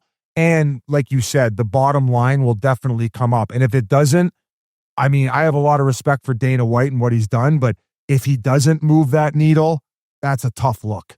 I mean, you just made $7.7 billion on this deal and your sport's going to grow and get more eyeballs and you don't have to really worry about the only other flip side. Do they have to a it union? is- no, there's no way. It's like every man for themselves. It's just the thing. It's every man for themselves. Like you don't go That into a never works. negotiation. It's all just a negotiation at the end of it, right? Like what you're going to make for the fight, or you just take the fight and say, "Fuck it, I want to fight that guy on the big card." Yeah, the big question mark now is like how we're like a guy like Conor McGregor, right? Regardless of where he is and how much coke he's snorting up his nose, people want to see him fight again. But he's probably worth between 500 and $1 billion now. How are you going to entice him to get back in the ring? I would assume that with that money that they're being paid from Paramount, you're going to have to offer him 30, $40 million off the hop in order to just get him. It's not like all of a sudden before they would negotiate part of the pay-per-view. So there's no doing that anymore. So you have to kind of take what you're being paid of the 1.1 per year and figure out how are we going to divvy this up. So that's going to be the challenge. But regardless, a monumental contract and deal for Dana White in the UFC, and everybody gets to watch it for free now, which is huge. The other thing I had written down is, you guys see this Justin Bieber impersonator? No. So like this Justin Bieber impersonator. He's been on my social media a lot more though. Is it impersonator though? I don't know. He's buzzing right now. His new album's like every girl that when they post an Instagram photo, they got either Daisies or Yukon planned. So he's got about 4 or 5 solid bangers on the album. So good for him. And there was a lot of rumors about how he'd lost his mind and lost his money and all this bullshit.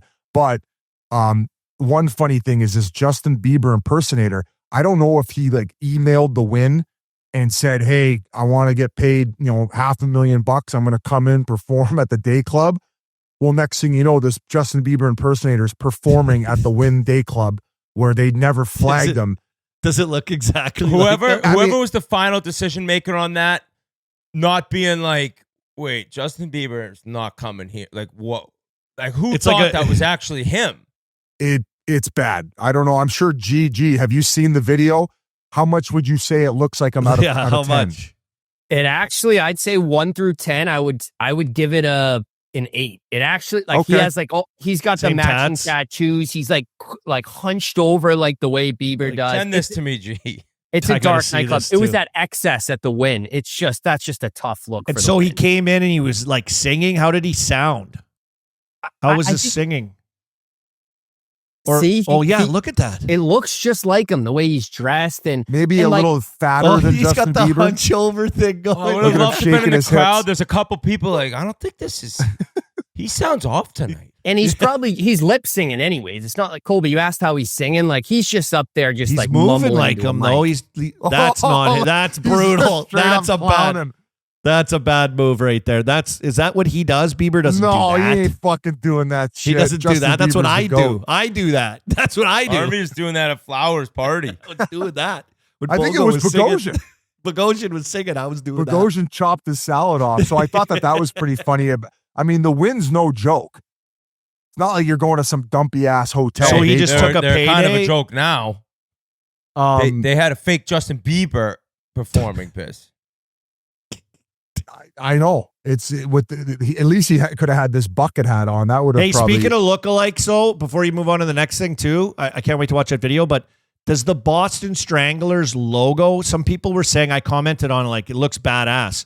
People are going, it looks like Biz. It looks like Biz. It's AI. It's AI generated garbage. If you root for the Boston Stranglers, you're a piece of shit. And the Big Deal Selects are going to be dropping our jerseys in the next week or so. So. We're ready for Chiclets Cup. I know Keith Yandel anything Boston related in the jersey?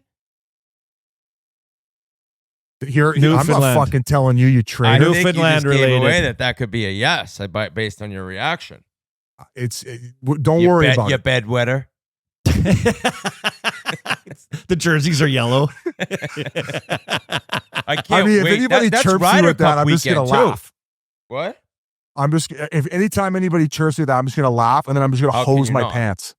You should wear those diapers during the Chiclets Cup and get a good stream in there and let the gel packets absorb. You'll have good hip protection. Oh yeah, we're going in the corners. Yeah, squish, protecting the puck with my stinky pee.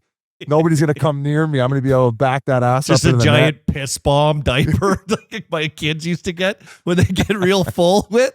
Remember those diapers? They can absorb a lot of piss, those things, but they balloon like a giant piss bomb. The last thing I had was Sean Kingston. He's going to jail for 3.5 years for fraud, wire fraud. He was sending people fake wires to buy cars, jewelry, whatever it is. So, as Jeff Jacobs wonder in said, those cases when you're sending, money that is like, are you thinking you're just never getting caught, or are you just like, whenever you're just in one. Okay. You're in so deep with, I think, you don't give a shit. You're like, just keep it going. It's like a Ponzi scheme. It's like a personal Ponzi scheme.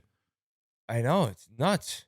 So what same does he with do? The Madoff guy, the Ponzi scheme. Like, how do you do that, though? Do you write him a check? Is he just writing checks, but there's no money? the Madoff thing, people were getting like fake reports. So when I'm when saying it comes as to Madoff being like The Ponzi guy. am I just gonna? I guess I'm just riding this thing till it ends. Like the anxiety of that, like just waiting and waiting I and think waiting. that if you're doing that type of stuff, like that element to your brain just like doesn't exist, or it just doesn't turn on, right? It would be like a guy who's got 6 different wives. There, I read a report recently. There was this guy who had 3-4 separate families. Like he traveling for work again. No off to the next emotions. city Like to you're go like be a with his- serial killer. You're like a serial killer, kind of. And when I your mean, I wife's wouldn't mad put- at you, you're in one. You all of a sudden, all 4 of them are mad at you. You're like, You don't give a shit though. You're just a robot. You're like, I don't care. obviously, I don't think that guy cares. What's she saying? Who's she? I don't know. Fuck it. You've been with her I for wouldn't 10 Like, I'm years. going ring shopping for number 5. Yeah, I wouldn't put the wife hoarder on the same level as a serial killer, but close. Like Yeah, There's same something missing kind in the of brain, like like Kind of. like slightly sociopathic. Maybe. Yeah. I don't mean, care. Like go out, murder someone. Like go out, get married when you already have a family, and just go home the next day and eat a bowl of Cheerios. Like, oh hey, what's up? Fucking not a big deal. Like I'm not doing anything. Fucking right. You gotta have some kind of fuck. You gotta have like they're kind of similar in a sense. the you lack know? of give a fuck meter is so high. It's it's Hey, by the way, I would don't know never how I be just a good started this. serial Shout killer. out USA Hockey. We won the Holinka tournament. I think it's under 17. Not exactly sure.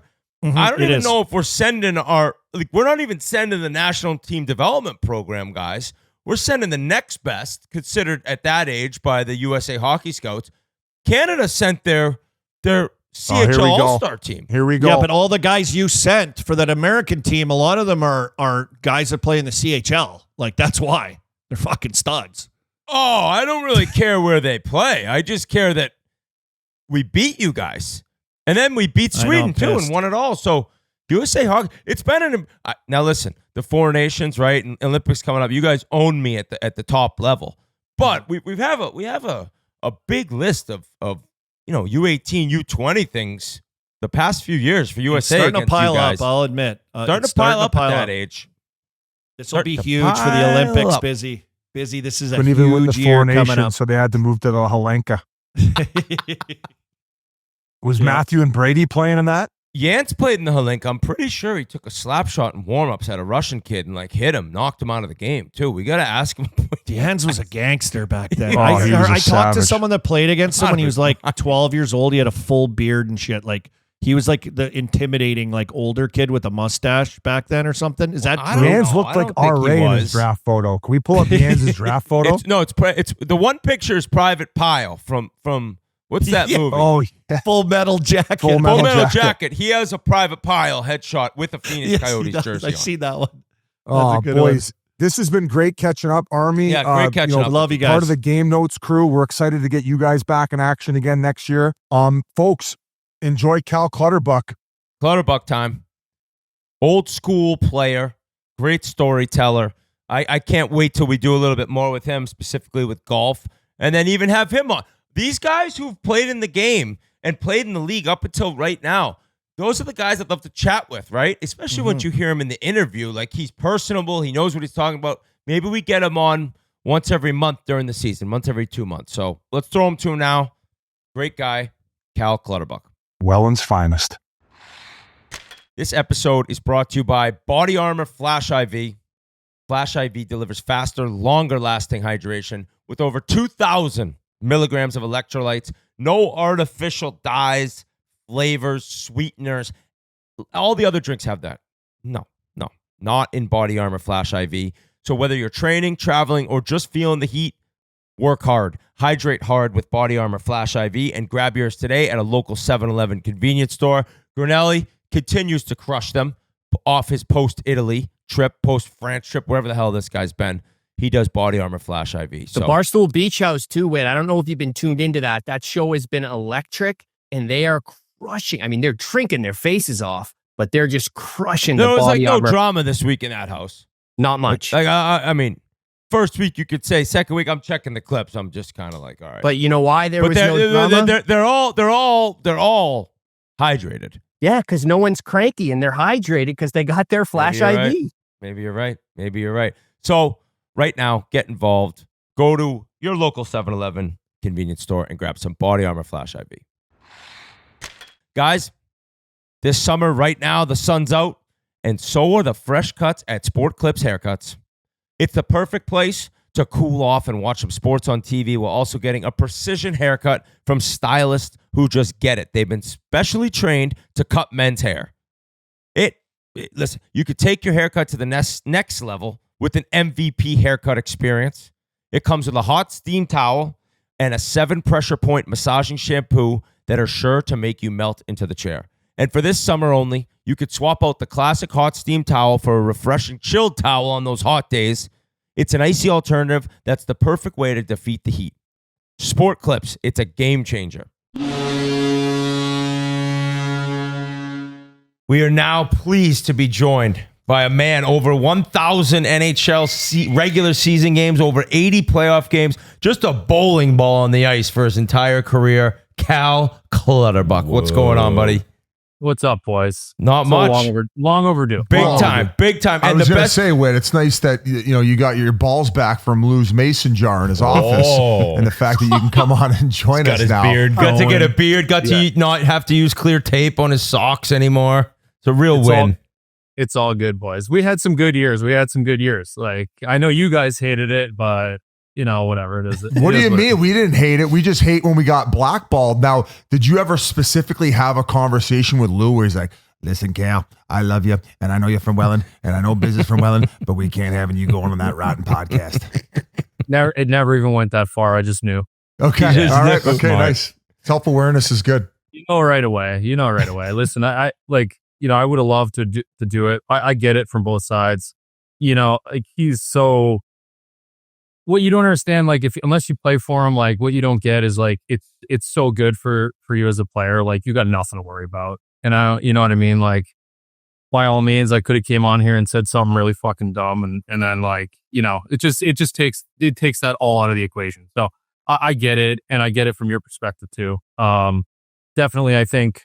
Part of it in the change now is like the ownership group is looking to get the guys out there a little more. So you guys will have plenty of access to the guys moving forward, I'm sure. So now to Lou's defense, and since we're already on the topic, like one of the most loyal human beings, and as you said, kind of knew what was good for the team and keeping out all the bullshit and just focusing on the task at hand. Like, what was your relationship with him? And I mean, I'm sure you owe a lot of your career to what he was able to establish in Long Island.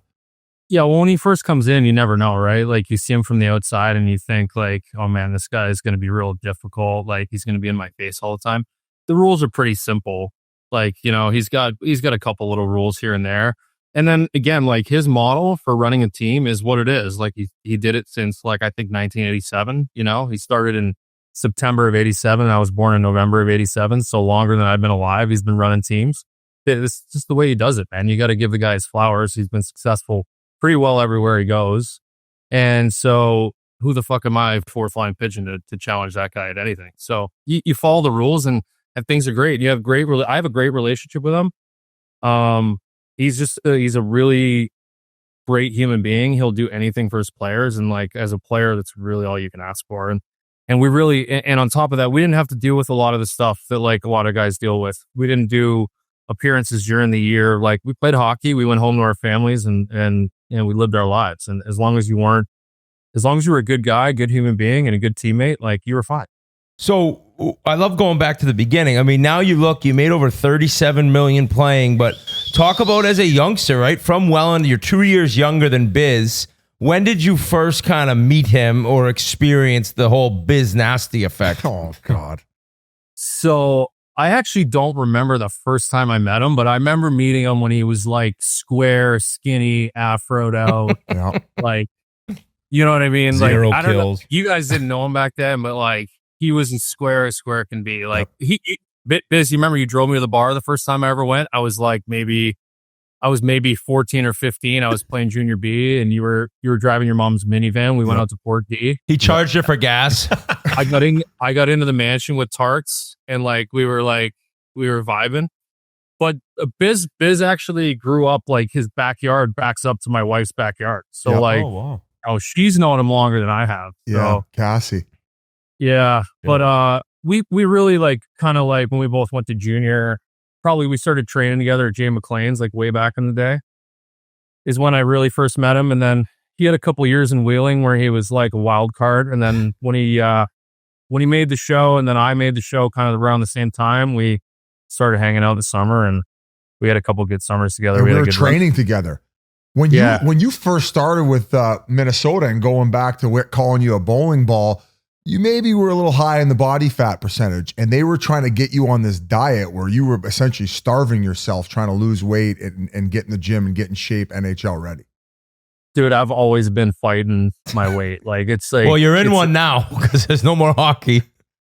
You know what? I've actually done a decent job. Okay, like, all right, nice. I'm like 5 pounds up from playing weight, which for me is like nothing. Big, whatever. Like, but I needed it, man. Like there was one year, the lockout year, 2012, I got down to like 199 pounds and I was a useless tit out there.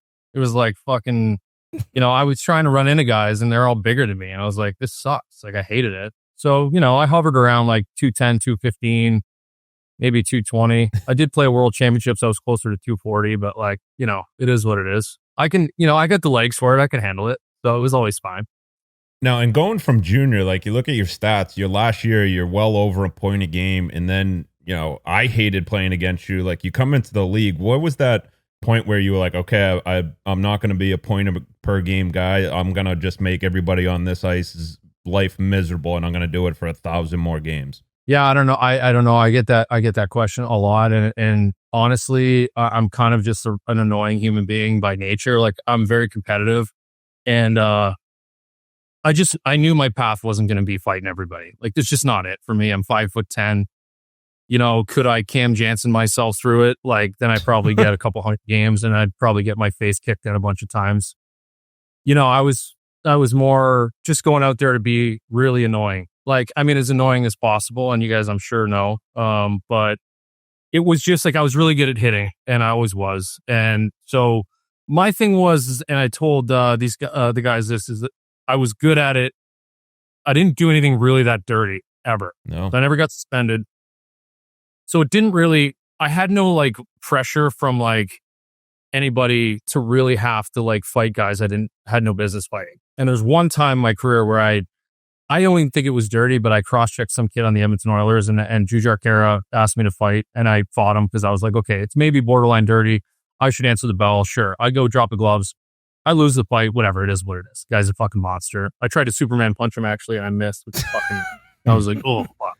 I was in one after that. But you know what it is? It's just like, it's constantly just, my thing was like, I was more just, I wanted to be in your face all the time, like constantly, and annoying you, and like annoying you, and annoying you. And not so much like maybe with my mouth early on, but like not like in the later years, once you play against guys for 15 years, like Jan's, like we're having conversations on the ice, but I'd give you the heads up or whatever, but I was like, it was just annoying because I was just consistent, and that was what's annoying about what was annoying, I think, about me. And it really was always the way, like even in junior, before I started scoring a lot, that was kind of I was good at that. And then I really kind of leaned into like learning the defensive side of the game and being able to be out there and play against the good players. So it free up our guys to go out there and play against the other teams, not so good players. And I think we had a lot of success doing that. I remember you gave me a warning one time. Whit coming. It's like, as a defenseman, I remember Sean Thornton did it. It was the best. But then you'd still try to run me. But your biggest thing, you could skate, man. Like, you had wheels on you. Was that something from, 10 years old? You were always a great skater? Because that's what allowed you to play over 1,000 for sure. No, I was actually, my scouting report coming out of junior was that I was a horrible skater. Really? Yeah. Yeah, and I used to wear graphs like everyone else in Front Row Sports would just put everybody. Oh yeah. You wore those cement boots too, didn't you? Oh, you think I didn't? That's why he's so tight in his groins and hips now. Can't even move. There's a reason why only refs wore those things, because they're not good skaters. Oh, they were like wearing Ugg boots. Pure white laces. Yeah. Did you work with somebody maybe in one of the off seasons turning pro, or just something clicked, or they had it wrong? You maybe never power skated with Nancy Gruhl growing up? No, I was Sherry Shaw a couple times and I hated it. And it was like, if I got to do this to get better, like I really don't want it that badly. Like I hated it. My back would hurt. She'd have me sitting in the chair position doing C cuts up the ice for an hour straight. My leg bagged. But I actually put Vapor 10s on like my third year in junior, and like all of a sudden I wasn't a bad skater anymore. I think it was just like, I don't know. It might have been the fact that the grass weighed 6 pounds each. Jeez.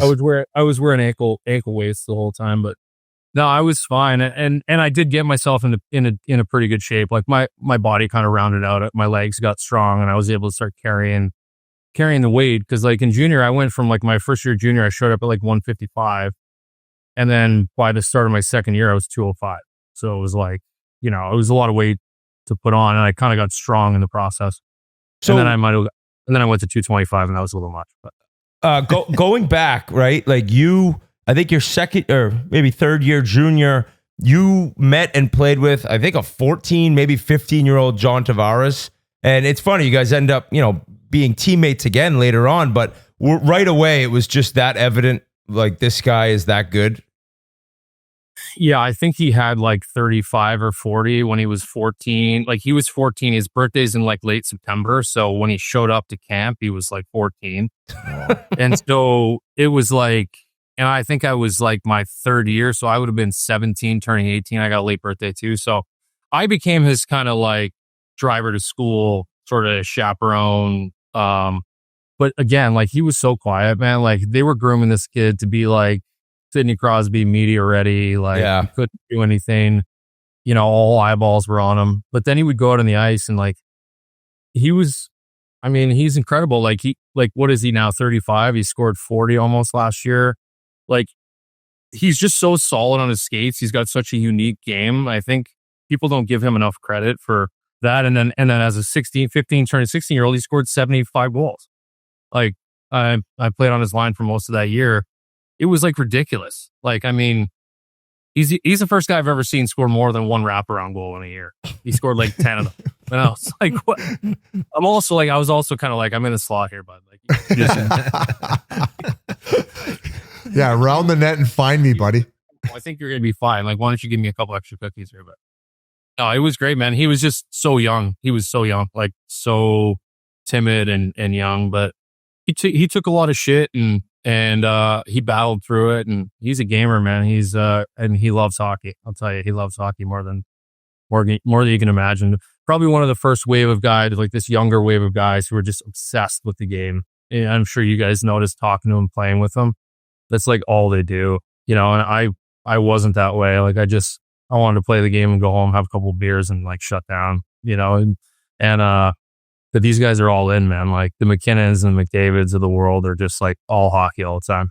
I'd be remiss though, before we get too deep into your NHL career, like growing up in Welland, getting to play for some great coaches, great players there. It felt like during that 5-6 year window, we had Dan Pye, Jamie Tardif, Nathan Horton rolled through, Andre DeVoe, Matt Ellis, who kind of set the way. Like Girardi. How cool. Girardi, of course, can't forget him. Like I think you might have surpassed him for most games played from a Welland guy from back home. But just like, what did it mean to you to grow up there and be around those guys? And how proud are you the way that you've represented our hometown? It's just such a unique place. And like, unless you know, you don't know. But like, and I grew up in the best part of that era because I was kind of the last one. So I got to see them all go through it, including yourself. And I was so blessed because you guys all took me under your wing. Like I was out there skating with you guys. Like even when Matt Ellis is playing in the A and Danny's playing in the show, like I was skating with you guys in the summer. And I always was like, kind of had to elevate myself to keep up with you guys. And I had a benchmark. So I always had a frame of reference, and I always kind of had this feeling like it was possible because of the guys who were before me going out and doing it. And our coaches, like our minor hockey coaches were great, man. Like, and just for not even teaching hockey, because like, I don't know how many minor hockey coaches really like are going to teach you the game the way you need to learn pro, like, cause not many of them have played, but there's a lot of guys around Welland who played at like a decent level, like, the Bob LaForest and the Al Wileys of the world. And you run into them at like CCs and like you're around the rink, and there's really like a hockey community there that really like just makes you feel like, yeah, no, I'm in the right place and I'm doing the right things, and like we'll see how far I can take it. And you know, it just really kind of built a foundation for me. And like it's more of a character thing. Like my coaches growing up, it was always about being a good teammate and like, you know, not being an idiot, treating the refs with respect, and like, you know, all the stuff that like I think maybe gets lost in a lot of places. And we just, luckily for me, like I said, I had great like role models and guys who were close to me in age that were doing it. So I was basically confident that I could go do it. And then I had good coaches to kind of like give me the foundation. When I got there, I wasn't going to be a total donkey. You got to Minnesota. I'm kind of going through here. Like Owen Nolan was on the team your rookie year. Holy fuck. Talk about a throwback. Well, that's kind of cool because he grew up in Thorold. He grew up in Thorold, man. And it's so weird. Like born in Belfast, Ireland, and then somehow grows up in Thorold. Doesn't put a pair of skates on until he's 12 years old, and then becomes a complete stud in the NHL. Like, you know, he was great for me, man. Like he took a special liking to me. He spent a lot of time with me that he didn't have to. He was, remember I got healthy scratched for like, I only got healthy scratched twice, and it was my first year. And it was kind of just like, you know, Jacques Lemaire was kind of just, I guess, sending me a message, and he just pulled me aside. He's like, dude, you're fine. Just keep doing what you're doing. Don't worry about it. It was like, it was great. He was a good guy, but he was grumpy, man. Like he's a grumpy motherfucker. I heard he's the grumpiest man alive. Might be the grumpiest man alive. Was it before he had his coffee or just like all the time? Like, well, would you ask him, hey, why are you so grumpy today? Yeah, right. All the time. All the time. Did he get a coffee? Almost made him worse. What was it that made him the grumpiest? Walking into the door. Yeah, I mean, first thing in the morning, probably. unless somebody did something that would like rub him the wrong way, and then it was like, okay, let's just give him his space. And because he was fucking nails too. Yep. Like, you know, my rookie year, I fought Sean Avery in one game at MSG, my first game there, and he fought Colt Moore right after. What? Oh, he was fighting those guys? What? Dude, he fought Colt Moore and almost fucking dropped him. I was like, dude, what the fuck is wrong with that guy?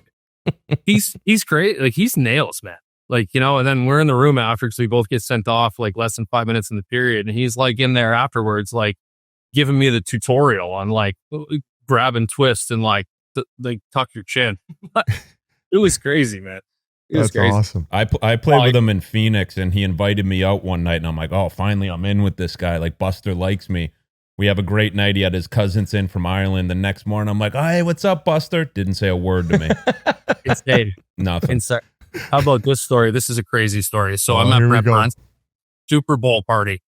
I think my rookie year, my rookie year. And I wasn't a typical rookie, let's say. I felt like I was pretty comfortable. So like I was, you know, having some drinks, and Cowboy had gone home, but his wife liked to have a good time party so that everyone's still there. Brent Burns had a UFC mat laid out in his basement right by where we were watching the game. So his wife is a feisty little thing. Like she's like, you know, 4'11". So she's like, starts to like want to wrestle.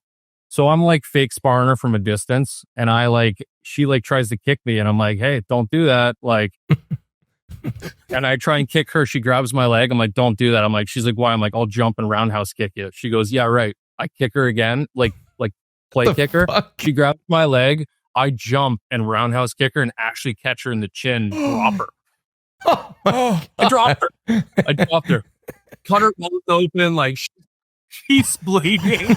I'm like, oh my God. I'm like, this guy is gonna fucking kill me. And sure enough, like I get to the rink the next day. I'm just like, I didn't sleep all night. I was like, oh boy. I get there, first guy there. I'm just waiting for it. And he comes up to me and he said something ridiculous, and I don't want to misquote him, but it was like, he's like, did you have a good time last night? I'm like, yeah. Something happened. He goes, oh no, I know. I'm like, okay. He goes, she earned it.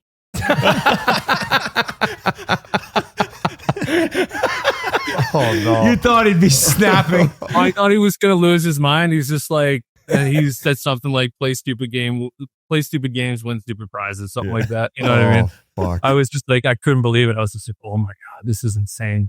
What world am I living in? That must have been unreal playing in Minnesota, though, such a big hockey town. And it also had listed there the top scorer of the team that year, Gabrick. So that, like, playing with him in his prime, like the way he would skate, like that must have been just fucking sick. It was cool, man. Like, that's a great place to play. Like, especially for a young guy. It's a great scene there. There's a lot of colleges, a lot of like University of Minnesota's right there. Like, it's a really good place to play. They love the team. The place is packed all the time. We were coming off of like very successful years, like the tail end of, I got in there at the tail end of like the Rolston, Chairmark, Bouchard, Gabrick, Dimitri years, like where they were, you know, they would win 35 home games out of 42. It was just like automatic playoff berth, and they can never really get over the hump, but they have really good teams. And the people there were so genuinely nice. And like, I had a lot of opportunities there, and I loved it there. I was really sad leaving there. And really when I got traded to the Islanders, I was fucking shattered. I was depressed. You know what I mean? Because you guys like, had just made the playoffs finally the year before. Yeah, in a shortened year, and they won like 12 games in a row to like make it. But I was like, you know what I mean? You go in there as a visitor, especially from the Western Conference, and you go right to the Marriott from Farmingdale, and then you walk through the gauntlet of fans to the Coliseum, and then you play in the Coliseum as a visitor, and you're just like, God, this place is just terrible. Get me out of here. And I got dealt there, and I was like, I'll never forget. I was in my basement at my old place in Brookhaven, and I was just like, I thought I was getting traded to like San Jose or California. So I'm on online looking at houses in Cali, and next thing you know, Gary Bettman gets up to the thing, and he's just like, I have a trade to announce. And I'm like, oh, here we go, boys. Like, I'm fucking going out west. Like, the Islanders trade for, and I'm like, oh, God. No. Right to the fridge. Just, I had a boot. Like, Molson Canadian was giving out like glass boots at the time. I had a boot. I filled it up in the tap, and I just like took 3 of them down right away. I was just like, God. I fucking earned this one, didn't I? I'm like, this is the world getting me. But it just turned out to be the greatest place for me. Buddy, I'm looking at the names on the Wild too. So I ran into this guy about, Biz, when did we go to Halifax? March? James Shepard. So you guys played together, buddy. Handsome bastard. Yeah, too. well, I'm sure he missed that season. Do you remember that story? I was with him in Vail, terrible. and he got in the best man at my wedding. No shit. Oh, unreal guy. Because I hadn't seen him since the accident, and he was on an ATV and broke his femur. It was horrible, and that I didn't know you were that close, but he was fucking good, man. Like, he was gonna be. And he still played in the NHL after that. Played in San Jose. He was, and I caught up with him in Halifax. Great dude. He's one of the best dudes you can find, man. Like, him and I were the 2 young guys. He was a first rounder, played as an 18-year-old, and I was like 19, and we did everything together. Like, we lived across the street. He was my guy. And then he had that ATV accident in Vail, and like shattered his kneecap into like 7 pieces. And then did he lose his money that year since it was one of those accidents? They suspended him, so he lost his money, and then he had to have it done like 2 more times because it kept like separating.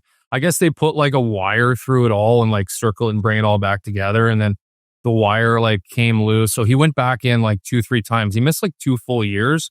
And then this is the worst part is like he came to my wedding and he had surgery like 4 days before. And he's the best man at my wedding. So he's in like a wheelchair at the wedding, or like crutches. And like, he's getting picked up on a chair, and like, you know, it was just like, I couldn't believe he even made it. Like, it's just kind of the kind of guy he is. He's the perfect opposite for me. Like, he's super chill, kind of hippie, like, just like, it's all good, man. Don't worry about it. And I'm just like, you know, white knuckling it all over the place. And he was perfect for me. He's still one of my best friends. I love him to death. And he's living back he's out in Halifax now. He was in Vancouver for a while. He played all over Europe. He did well there. But yeah, kind of a shitty bounce for him, man. I kind of derailed him. And then actually we there was one night where he was about to get reinstated after being suspended. So like, he'd gone through the process, he was healthy, he got cleared. So we went out to kind of like celebrate a little bit in the afternoon, and we had practice the next day. And we went out with Kevin Love and Nick Swartzen at the Loop in Minneapolis. And the comedian? That guy's a booze bag, no? Oh, he's so fucking funny. Dude, he's a goer. And so we set the record for like most Great Babe shots. And Sheppy's like 20 minutes late to practice the next day. So I'm like, dude, you're literally like, God. and like, of course, like they're waiting at the door for him, and he walks in and they're like, "Do you want me to suspend you again?" And I was like, "This fucking poor bastard can't catch a break." And it was like, you know what I mean? Like it was just like one thing after another. But no, they reinstated him, and then they kind of moved on from him. But he had some good years in San Jose, and like, but again, like you can't, like once you're 25 and you go through that and you don't play for 2 years, like you can't get your footing back. And he just had a tough go, but I mean, his attitude towards the whole thing was like pretty incredible the whole time. How did you meet Nick? How do you say his last name? Schwartzen? Nick Schwartzen. How'd you meet him, and what are these shots you're talking about? Is it like a famous bar? Yeah, famous bar. The Loop has a great vape. It's like they give you like a half glass of like vodka and like grape soda, but it's like a Minnesota grape soda, and it's like maybe a little bit of soda added in. But they give you 2 big fat straws, and they give you like a shot like this, and you just sip it through the straw, like take it down. And we set the record. We had like 80 of them, but it was like, there was like 10 people there, and it was like the receipt was on the wall for a while. I think someone beat us, but he was one of those. And we just, next thing you know, like you're wrestling and hockey fighting with those guys in the bar. It's like 5 p.m.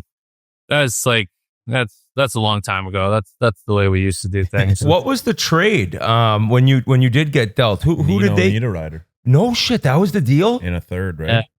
Wow. How the fuck do you know that, Jans? Am I right? Hockey nerd alert. No, I just texted the producers like 10 minutes ago. Oh, yeah. Well, it was Nino. It was Nino. And actually, when I got here, people were pissed. So like, we're trading a first rounder for a 4th liner. Like, thanks. This is awesome. Like, classic Islander move. People are still kind of bitter about it, but it worked out fine. I think I held my weight there. I just want to ask, you mentioned Brent Burns, so he probably got there did he get there a few years after that you were in Minnesota? No, he was there before me. Okay. He was there. You played as an 18-year-old. He was an 18-year-old, and I think he's an 85. Okay. So yeah, he would have been there 2 or 3 years before me. He was already like well established. I remember I think first year I got called up, he had just signed mid-season his extension. So like, yeah, 3 years before me. Was he forward then? Oh, sorry, Biz. No, we could talk about him in general. I was just wondering, was he going through his Ace Ventura phase then? Like when you got there, did he have all the snakes and didn't he have palm trees in his backyard in Minnesota? Dude, he called the zoo to see if he could like have his backyard pool built like an exhibit. Like, like you go see the polar bears or the bears, and they have like the fake rocks, and they jump off the rocks and go into the water. And then there's like the beach. And then like his backyard was made by like a zoo designer. And then he had his like 80 snakes in the basement or whatever, but he had this one 12-foot like banana python, like the big boy. He kept them in like drawers though. Like they weren't like, you know what I mean? Like they weren't in like when you go to a serpentarium or something, like they're in like aquariums. Like these guys were just in drawers on like newspaper clippings. And I remember the one time I went over and he's like, "You want to feed the big boy?" I'm like, "Yeah, sure, no problem." He's like, "Put this glove on." The glove goes up to like here. And he takes like an 8-pound rabbit out of the freezer. Oh no. He starts hammering it against the concrete floor. And I'm like, "What are you doing?" He's like, "You got to bloody him up a little bit, because otherwise like they won't eat him if he's not like freshly bleeding." If he's like, God. if they know he's dead, like they won't touch him. So he gets in there. He's like, "Hey, you got to hold him and like shake him and just wait till he comes." So I had to sit there and hold this thing and shake it until the thing like kind of circled around and was like eyeing me up. And I was like, "Dude, if this guy goes over my elbow, like, what am I going to do?" Like, I was thinking to myself, like, I'm going to grab him behind the head, like put him in a chokehold. You remembering all the stuff that Owen Nolan taught you. You know what I mean? Hey, you remember the talk you had with Owen Nolan after the scrap of the first period in New York? Yeah.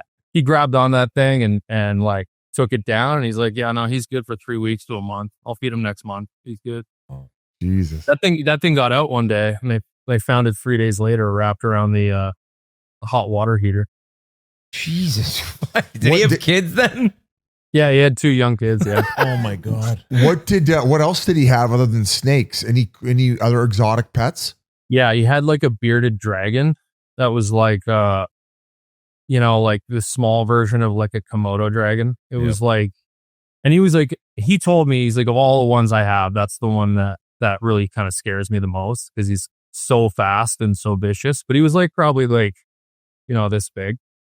And he had parrots, like he had an apartment sort of like up off the main floor, like a nanny suite kind of thing. And he had parrots, and they had like the parrots all sit on those hanging balls. You ever seen them? They're like wrapped in like hemp, and they're like round, but they have places for the birds to stand. And he had them like in that room. And you'd open the door and like the parrots would like go flying by you, like wingspan of like 4.5 feet. And just like, they're talking to you, and he's in there playing Call of Duty with them, and they're just hanging on the thing. It was crazy. It was totally Ace Ventura. Like that scene when, come to me, my jungle friends. Yeah, exactly. When he's just like, what do you got all that pet food for? And he's like, fiber. And then he opens the door. Yeah. Oh, It's like- Jiggles the thing. Don't get this guy. Yeah. Don't get this guy started. He knows every fucking movie line. Well, I guess so do you Yance. Yeah, let's just do movie quotes. Do movie quotes. So obviously, is Burnsy the most interesting guy you've ever played with on and off the ice? Yeah, I mean, he has to be, right? Like, there's no, and even now, like, he kind of expanded it. He's got a place in Texas. He's got like his 400 acres all fenced in with like African wildlife, and he's all into like the sustainability, and then he drives his RV around all summer, and then like works out on the side of the highway. And, you know, like there's no human beings on the planet that like do that aside from like maybe David Goggins and Cameron Haynes. Like they're just, None that play in the NHL or any other professional sport. Do you think, like, do you see him retiring? I feel like he's going to be a guy you have to, like, you're going to have to drag him out of the rink. I think you're going to have to drag him out of the rink. But the other thing too is like, he's just like, when is he going to slow down? Really? Yeah. Like he might play longer than Char. Mm-hmm. Like, honestly, because he's got to be close to 40 now. And he's still pretty good, and he still flies, and he's still one of the strongest human beings I know. What's crazy about him is he's just got the brain of like a 9-year-old child. Holy fuck, dude. He's 3 games away from 1,500. Yeah. What? Yeah. That's that. I thought he would have been at like 12, 13. I think he plays 82 every year. He's played 8 every year. Dude. Yeah. 1. Clutter, the craziest thing is that you played 82 once. It was your last year. I know. I know. Brent Burns has played 82 games 10 times. Yeah. That the is way he plays, that's remarkable. Crazy. Remarkable. Yeah, playing 82 in your last year is like making double bogey on every hole and then making eagle on it. Hey, that keeps you coming back though. Yeah, but he wasn't allowed back. Was he doing the backpack thing when you were playing with him? No, he wasn't there yet. He hadn't evolved to that yet? He wasn't there yet. Yeah. Wow. When you went to the Islanders, like, I mean, you guys made the playoffs, your second year there, your third year, then 2 years without, and then it kind of started, right? Like, did you see, because I mean, you were in the cup finals, like that was the cup final, the game you guys lost to Tampa, but even years prior, were you like, we're building something here? Because even when you guys had the team to do it, I was somebody like, I don't know, they can't do anything, but you must have seen something building and growing there as it was happening slowly, no? Yeah, the interesting thing was it started in like, I want to say it started my second year there, which would have been like maybe 14, 15. We made the playoffs. We lost to Washington 7, which was like still maybe one of the most like physical gauntlet series of all time. Like it was ridiculous, the physical contact in that series. And we went to 7. I think we lost 2-1 in game 7 in Wash. And I think for us, things were so bad in New York at the time. Like we're talking like our practice rink was like the ice wasn't even level. Like you could stand at the hash marks and you would just drift down to the goal line. And then, so everybody, like we'd started drilling, everybody would go to the one end. That was the high end. So you could skate downhill and then you still have to skate uphill. And we want you to play downhill. Okay. Yeah. Let's play north. Sure. Got no choice. We had like no food. We had all the bad shit. And it was just like, they were trying to get a new rink built where the Coliseum was, and it wasn't working out. Nobody in like politics would let them do it. So then Charles was kind of looking to like just not spend that much money. And Snowy was trying his ass off to build a team, and he did a great job. And luckily for us as players, we sort of started to like, we kind of came together because the only way that you could get through like a situation like that, it was almost like the, Cleveland Indians in Major League. It was just like, we kind of just bonded over the fact that we definitely had it the worst. We sort of nicknamed ourselves the migrational salmon. We were always swimming upstream. Everything was difficult. It was like, but it made us very close as a group. We had a lot of like Western League and Ontario guys. So like those guys, we usually get along well with those guys. And then a lot of the US guys we had were Minnesotans. So like they're basically an extension of like that. And we just had a really good group and good leaders and good team. Like Franz Nielsen's one of the best teammates I've ever had. Kyle Oposo, everybody knows his leadership capabilities and qualities. And then, you know, you've got Matt Martin and you've got like some older guys there that we were young. And then Brock Nelson came in, Ryan Strom came in, Anders Lee came in. So we kind of started to build something and we felt it then. And then that kind of plateaued and it started trending the other way. We missed the playoffs 2 years in a row and we kind of thought like, oh shit, like we might have missed our window. And then Lou came in with Barry and then we were like, oh shit, like we were expected to be a lottery team when Johnny left. And I think we might have finished second in the division. We swept the Penguins in the first round, which nobody expected. And then we got swept by the Hurricanes. But then the following year we were like, all right, it's go time. We got a couple extra guys. I think really when it started was when we traded for Letty and Boychuk. Yeah. In 14, the September of 14. And then, you know what I mean? Like a decor is everything for a hockey team. Like in the NHL these days, like, you like 2 D-men can change any hockey team. There's a lot of teams out there that have solid forward groups. They just need the puck in the right spot and it all kind of comes together. And so it happened for us, but we were close, man. Like I'm lifelong friends with I'll be lifelong friends with a lot of those guys. They were great years. To take us back to when John left, because you know, like the picture, I think he maybe dropped the picture of him in the Maple Leafs like bed and pajamas and you guys are hoping he comes back. All of a sudden the fans despise him. Like, do you remember that July 1st? Like, what did you think? What did you had heard? And what did the team say after? Because that's a kick in the dick, because you're right. Like, when he left, it was like, oh, they're done. Did you guys view it as kind of gutless at the fact that he didn't give him the heads up to trade him at the deadline? No? No. Okay. I mean, no. I mean, he is and was one of my closest friends. I was in his wedding party that summer. So he was getting married that summer. In Niagara-on-the-Lake, and we were on his bachelor party the week leading up to July 1st. So we were at Bandon Dunes from like, call it June 25th to June 30th. And then he was going to LA to his agent's office to like have people come in and pitch him the offers. And I just remember him really being not sure. And when it was like trade deadline time, like we were still kind of good. And he had ended up I think he got hurt that year anyway. So like it wasn't what people make it. Like Snowy really like wanted to give himself the chance to sign him. And I think John really considered coming back. But, you know, at the end of the day, like when you're that guy and you get the chance to go home and be the guy and the hero, like if you're looking at yourself in the mirror and saying like, as an outsider and saying like, I wouldn't do that, like you're a fucking liar. You're full of shit. Right, exactly. Full of shit. Like he had the chance to go, and my only reservation is I wanted him to get on the phone with like Zach Parise at the time, because I knew Zach, and like him going to Mini was kind of the same thing, and it didn't necessarily work out the way that Zach wanted to in Mini. And I just wanted him to have the information like, hey, like if this doesn't work out the way you want it to work out, like there is a chance that it's going to be difficult for you to like be in your hometown if that's where you want to live the rest of your life. Like you might hear some shit on a regular basis, even into your 40s and 50s. Like that was my only play to him, was like, you know, sometimes it's good to play away from home because, you know, you can always get out of there if you want to. And, you know, he took so much shit, man. Like that first game back, so not to get things confused, he made the decision and I didn't know what he was going to do. So he made the decision around, I think, July 6th, around then, something like that. Oh, I didn't know that went on that long. That wasn't the first day? Went on long. It was like that. I think he took every team to Nobu and just abused the private plane hours. It was like the schmoozing period time of the NHL where like they had like, you know, a week to like present their offers, and he waited a little while.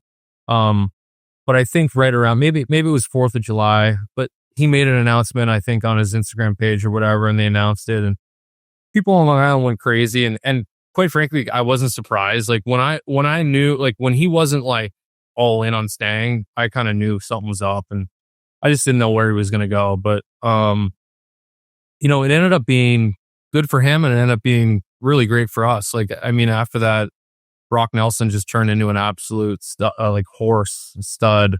Barzy was able to go out there and do his thing. And like I said, it gave us the freedom to sort of add guys to our lineup. We brought in like the Leo Komarovs and the Valtteri Filppulas of the world, and then the Travis Zajaks and Paul Marys. And we were able to kind of add, like, Jordan Eberle was maybe the most important piece of it all. And so it kind of just, again, it was like our attitude was already like us against the world. Like, we're the New York Islanders. The whole league gives us no respect, regardless of how good or bad we are.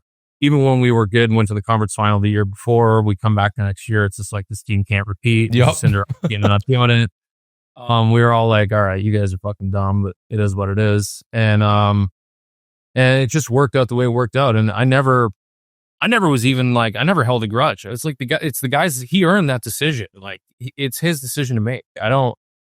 There's nothing that I can do. I can try and like tell him that we all want him to stay, but like at the end of the day, he's going to make it. And he made it. And like, I'm sure he's fine with it. I know he's fine with it. And I'm fine with it too. It's just that, people on Long Island, they hold a fucking grudge. How was the like, wedding? He must have had like 15 Islander guys there, no? It was all the owners from other teams. Well, I think there was 12 groomsmen, so I was standing like, I was obviously the one at the fucking end, standing like outside the New York boy. Just put me in the front row with the families. It's like I'm more visible there. Rather sit. No, it was anyways. good. We got pretty banged up actually. It was good. Oh, Yeah, But people, I don't think people realize. realize, like, during a season, if a guy's going to be a free agent, you don't really talk about it too much with your teammates. And if a guy does leave, if he's going to go make more money or he's going to be happier, wants to be like, every guy's happy for one another. Like, everyone knows you have either a 5-year window or a 15-year window to make your money. And there's fans get more mad than the teammates. Yeah, the players everyone's happy for each other unless you like talk shit about them on the way out. But he seems like a class act, not doing shit like that. Yeah, and like the guys that like you like, there can't be any animosity. Like, you're just like, dude, you like when you become a free agent, and you guys know, like, you earn that. You have to grind through 7 or 8 years of being in your spot that you got drafted, and whether you like it or not, if you like it, you stay. If you don't, you go somewhere else.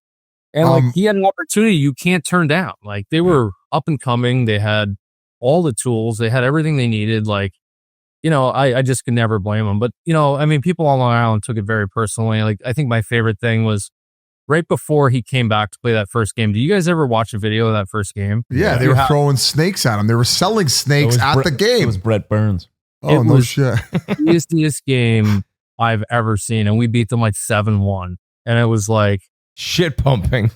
Dude, it was wild. And he was just like, and I saw him after the game and he's just like, God, I'm glad that's over. I'm like, I honestly, dude, I think you might have a couple more in you. Like, I think every time you come back, it might not be that bad, but it's going to be bad. And, but no, it was crazy. And then there was like a News 12, like the local news station went to the Coliseum parking lot to film people, like basically like telling, like, how do you feel about John leaving? And it was just like, I called my son, John. I can't believe you would do this to us. You're a scumbag. Like, it was just like, it's still on YouTube. You can pull it up. It's insane. They were like dolls with nooses on them. Like the dolls looked like burning jerseys in the parking lot, pajama boy chants. I remember my favorite chant was at the end of the game. They were just chanting, "It's your bedtime." Oh, nice. Our used to so bad. But like, I mean, again, like every decision has a consequence, and I guess that was his. I was going to ask you about the famous line, Cizikas and Matt Martin. Matt Martin, probably the one of the more handsome players ever playing the NHL. Cal not too far behind him. Your guys' line was a nightmare to play against. When were you guys put together and like just talk about the chemistry and how starting fun games? It must be awesome getting to play with the same guys and knowing each other's tendencies for so long. Yeah, we were put together year 2 on the island for me. The year we ended up playing Wash. We were the brainchild of Jack Capuano. He decided to put us together, and he called me in one day and he's just like, Clutter, I think it's a good fit. We're going to try it. I'm like, all right, Cap, whatever, man, let's do it. And so we went out there, and the best part about it was the first game was just like, first shift, the puck goes behind the net. Marty and I like Malachi sandwich and behind the net. And then it's just like the crowd goes bananas. And then like the Coliseum crowd just loves that shit. So we just kind of like, that was our thing. We kind of just like started every game. We were going to win the faceoff. We were going to dump it in. And as Thomas Hickey said, we were like, we were like a bunch of like Indians on horseback, just like galloping in on a forecheck, just like swinging a club, like ready to go. We were coming, like, making noises and just feasting on D-man. And we did a really good job with that. And obviously when it has success, it stays. But like, honestly, we make the joke all the time. For 10 years, Marty left for 2 years, but my name and Casey's name on the lineup card was the same for 750 games. Like every game was just like, and always at the bottom. Always at the bottom. It's like, there it is. Like the marker never changed. It's like there's blue marker everywhere else, and ours is still in like black marker from 8 years ago, still sitting there. They never even erased it. Sharpie. No, it just stayed. Like there was never a thought of changing it. It was just we were good, man. Like we had we did a good job of being able to like kind of do a little bit of everything. I think that's what kind of set us apart. We would score some big goals. Like I think Casey scored 20 once or twice. We had some good years, and then we really made our money in the playoffs. I think we really were a hard thing to deal with in the playoffs for teams. You mentioned Brock Nelson's name. You must have been fired up to see that new deal he got. I mean, he's over 300 goals now. Nasty player, supremely underrated, and I think we'll see more offense even out of him in Colorado. But pumped for him to find a home there. I'm guessing you chatted with him. Like, must have been pretty difficult to move on, right? It's the only thing he knew. Like one of the more emotional reactions from a player having to make a decision like that. But I think, he really was, and he's an emotional guy, but very reserved, very quiet. But one of the driest, funniest motherfuckers you can find. But he, pretty close, and it was weighing on him a lot. And I think once it came down to it, like there was a lot of chatter about him all year. Once it came down to it, like at deadline time when it was time for him to make the decision, I think it got really, really tough on him and really difficult. He said it was one of the toughest 2 weeks probably of his life, and he didn't want to leave. But at the same time, I think, and I echoed this with him, it's just like when you have the opportunity, it's the same thing with John. When you have the opportunity to put yourself in a situation in your early 30s to go and be on a team that has a really good chance to win perennially, like you take it. And he took it, and then I wasn't sure what he was going to do, but I had a feeling he was going to stay in Denver. He said he loved it there, and that team obviously is a wagon. It's going to be a wagon for a long time. Those guys are young and they're locked up, and so he landed in a great place. I think his style of play suits them perfectly, and he's a great player, man. Like he's a horse. You don't realize, first of all, people don't realize how chippy and dirty he is. Like he's kind of a rat out there. He can get like that, huh? Really? I know. Oh yeah. Well, he's real chippy, really competitive, but like maybe one of the best hand-eye coordination guys I've ever seen. Like in practice, we would do 3-on-2 drills, and sometimes he would just juggle the puck on his stick in the middle of the ice just for fun, just to like, so no one could take it from him. And it's like, he's crazy talent, that guy. You got any Cronin stories? Yeah, I sure do. Yep. He's, you know what? His heart is in the right place. He's so David Goggins that it's like everything is life or death. I think my favorite thing with him is like every time someone would fight, we'd come into the meeting the next day and it would be paused on like the square off. And we knew it was coming. He would play the clip. He had a stopwatch in his hand. He would start the stopwatch. And then the minute the fight was over, he would stop the stopwatch and he'd like hold it out to the guys and be like, 37 seconds. He's like, this guy goes out there and puts his balls on the line for 37 seconds. And some of you guys can't even show up for one shift. Like, what the fuck is wrong with you? Every time someone fought, every time. And it was just like, you're just like, it's coming. And I was talking to Marty about this yesterday. He came up and he's just like, after the first time, it's like, all right, we get it.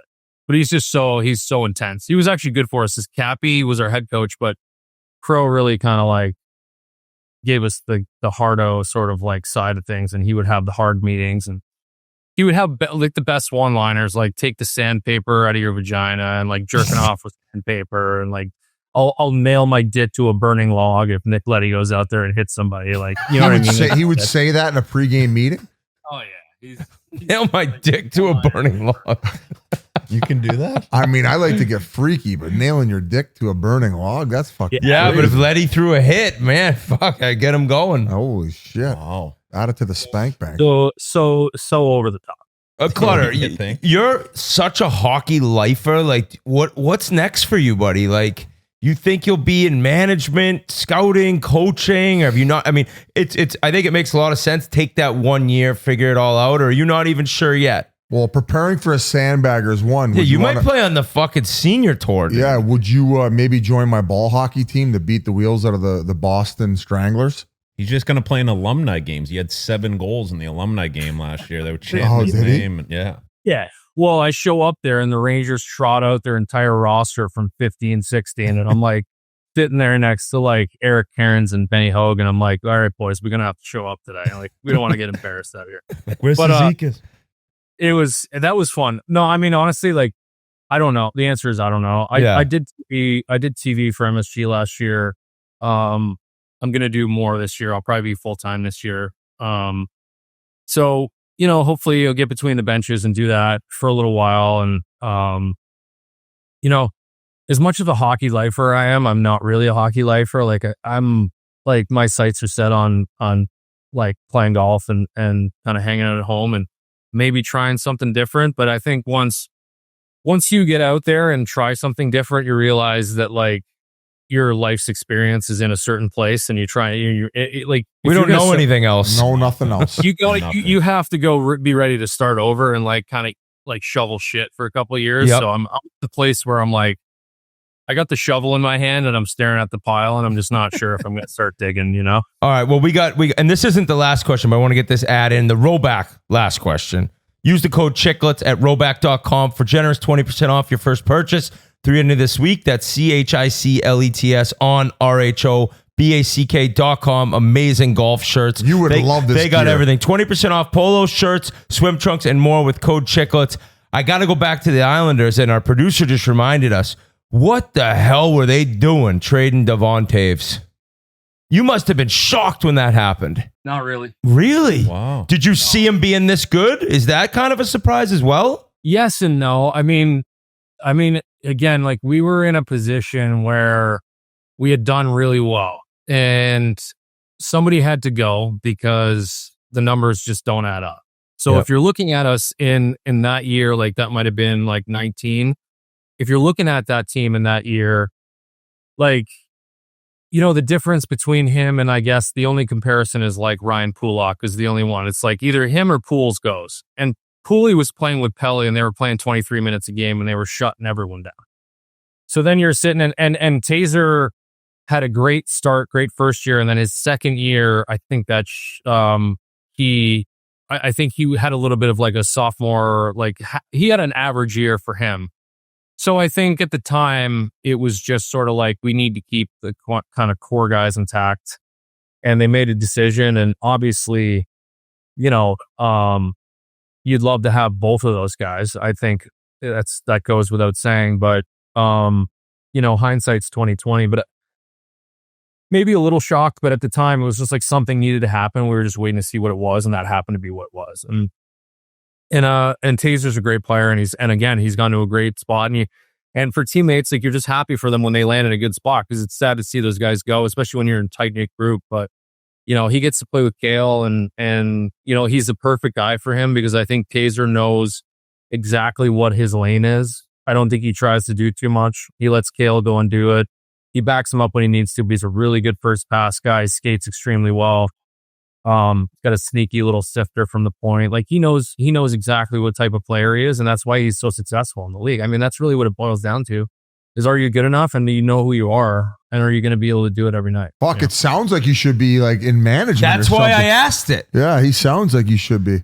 This is your resume. You're welcome. Well, let's go back to something that you do love, maybe a little bit more than hockey, and that's golf. And when you talk about hockey players who play golf, it's always Clayton Keller, Cal Clutterbuck. Like those are the 1 and 2 in terms of game for the NHL. Yeah, like so when did you get into it? I'm guessing you played growing up. Like, I've played with him a bunch. Oh, okay. He chucks What darts. the fuck did you do to Biz?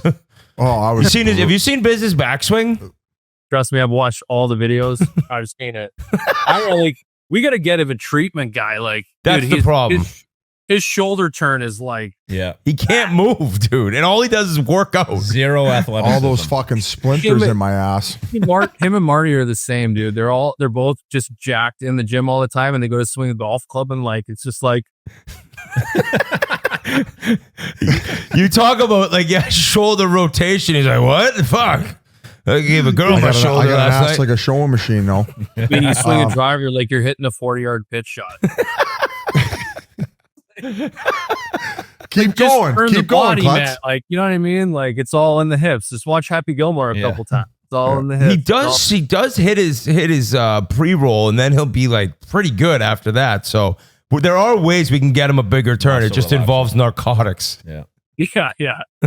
No, I love playing though, man. I didn't play growing up much. I played, I want to say, I had maybe 2 summers at like maybe 12 and 13 where I got like a membership at Water Park. Biz, you remember that place? It was like a farmer's field with 18 flags in it. The old goat ranch. Had water slides too. And I'd get my parents would chuck me 2 toonies and I'd get like a Diet Coke and a hot dog at the term. We played 36. Yeah, beer cart boys. And then they'd pick me up and I'd go to like baseball practice or whatever. So I did that for 2 summers. And then through junior, I didn't play a whole lot. And then once I made the NHL and I made a little money, I joined like the nice club back home, Lookout Point. And I was playing with a kid that I played minor hockey with was like a really good player, like a plus, was trying to play like serious golf, competitive golf. And there was this game where you could show up Monday to Friday, 7 a.m. first tee. You didn't have to call or text. Like you just show up, put $20 down, play 18 holes in like 3 hours, go out, have breakfast and like divvy it up. And there was no shots. So I was like a 7 handicap at the time, maybe an 8. And I just was getting my ass handed to me on a regular basis. And I'm just a competitive guy. So I would go to the range after and I would just like hit a million golf balls. And then, and then I just, one day you shoot 74 and one day you shoot 72 and next thing you shoot 70 and then you're shooting 73 regularly. And that's kind of just how it goes. Oh, you're the best. No, we're going to get, okay. Well, so I mean, Biz is in the gym and I was playing golf. Let's just put it that way. Yeah, If I wanted- and who played if I wanted 1,000 to- games? matches. Biz and I would have been best friends. we got to give a shout out to Stacy, who we trained with together at the St. Catherine's Racket Club. Yeah. He was awesome. We were blessed to work with a lot of amazing people. And you brought up the Olympic lifter. It was Jay McLean. He was awesome for us too. Maybe that's what tightened me up a little bit. I gotta jump in. Like Stacy was really good for me. Like I could have, like, I hated the gym and he was really good. Like he didn't make me do too much on days where I just wasn't feeling it. He was really good for me. I got to give him a lot of credit. He was huge for me in like my young, stupid years when I just didn't realize I needed to do just enough. He made me get in there and do just enough. So I got to give you credit, Biz, too, because like you being in there made me go in there. It was fucking, you would embarrass me if I didn't show up. So I got to give you a little credit, but buddy, you were great. It was great having a partner, and I'm so happy for your entire career and what you've been able to achieve. To go back to the golf quick, now that we got Jans in the mix, we like to do the sandbagger scrambles. 3-on-3. So we do 3-on-3. Now, we just interviewed Zenon Konopka. He would be a great partner, although he's not a great golfer. He would be unreal for the stories on the course. If you had the ability to pick your 2 other guys, who are you going with? well, I think the marquee matchup is probably me, Casey, Marty, right? I mean, that's the line. Shit. right? That would be sick. I think the handicaps kind of match up. I think it would be like a pretty good, fair fight. And I think, like, you know, at this point, we're kind of a package deal. Would you do it in Boston this summer? I can do it whenever you want. We should maybe do it that Boston date after. Where the did you Ryder Cup. join in Long Island? I'm at Plandome Country Club, which is like the local club down the street that like is a good little track, great membership, guys, like great hangout. What's your favorite track on the Hamptons? I mean, there's so much there, the bridge, all that. Like, what do you enjoy most out there? I really like National. Yeah, that place is ridiculous. I just actually think played that National I'm a one history guy. time. And you know how you go and you do the big lunch before? It's like a big thing, right? Yeah, so I went there. We got there like 2.5 hours before the tee time. And I got to the first tee, buddy. I was crippled. Like I was like, those drinks that they ferment all winter. And I was trying to, like, you know, just get a nice little buzz. And It ruined. I played it one time. I couldn't even see, and it wasn't like when I get good when I'm drunk. I was just smothered. Yeah. So I need to play it again because I don't really remember the back That's nine. like Jimmy Vesey played with Nash and Kevin Hayes, and he slept from hole 11 to 18 in the cart. Didn't play a single hole because he was so buckled off these infusions. You can't go there early. They ferment them all winter long, and then you drink like 1.5 of them, and you are shit smothered bits. Like battery acid? It's like it's next to Shinnecock, so it's just like the best golf in the world on this little peninsula in Long Island. I don't even know what words you guys are saying. wouldn't be there. Shinnecock. He's like peninsula. Automatically crushed when you play there, no matter what. Yeah. Like, You they make south sides, and then like I played a couple guys out there where you sit at that little halfway house for like 2 hours, and you're just like, oh, we have to play the back nine. I'm like, I got 3 south sides and 2 dark and stormies in me, and I'm just kind of crawling up the 18th. Well, you were going to hop in when Whit was talking about the golf. You said you're a bit of a history guy or something. I love the old golf courses. I love the golf courses that have been around for like 120 years, and there's so many of them around here. Yeah. Because it's just like the pictures in the clubhouse just show you what it was originally and like how it started and why it started. And then that old windmill's been there forever. And, you know, I mean, when you play a lot of golf and you're a golf nerd, like you like the architecture, you like certain people's designs, you don't like other people's designs. And I think National kind of like checks all the boxes. Although I will say the back nine at Chinny might be like the best 9 holes in the of world. Golf. Didn't you and Frankie film Played there? it from the US Open tees one time when they had the Open there in 18, and I was just like, I played maybe as good as I could play, and I just barely broke 80, and I was like, holy shit, like these guys are on a different level. You know, going up and shooting numbers in competition, like they're on a different planet. Yeah, no doubt. Well, Clutter, I this had is one unreal. last question. It was more of an Islanders question for now, and since you're basically a general manager, I believe Noah Dobson's up for contract this summer. What do you think he should get paid? And is he the real deal? And is he a foundational player that you could add to the core group to build around? Because I think that he's going to want a pretty hefty tag. We know what his offensive skill set are, but like, what do you look at him as? Well, I think from a general manager's perspective, there's a number. I think from Noah's perspective, there's a number, and the number that always ends up happening is the number in the middle. So the number in the middle is probably, I don't know. I mean, I couldn't even say. It's probably like in the 7s. And, you know, it's probably term because he's like 23 years old. I think he's capable of doing whatever he wants to do. I think he's actually the one thing that I might have been a little bit gun shy with Noah is just his ability to like defend hard and like just be strong enough to contain some of the best players on the other team. Like when Barkov comes in, like, can you handle him? Can you handle Tkachuk below the goal line? And he showed flashes of it, but he wasn't consistent with it. And I think this year he actually took the mentality of like, he did sacrifice a lot of his offensive side to really go out and show people that he could be that guy. And he really needed to be that guy because like Pellick and Pulock have both been hurt for long stretches over time. And he's really been and become the guy.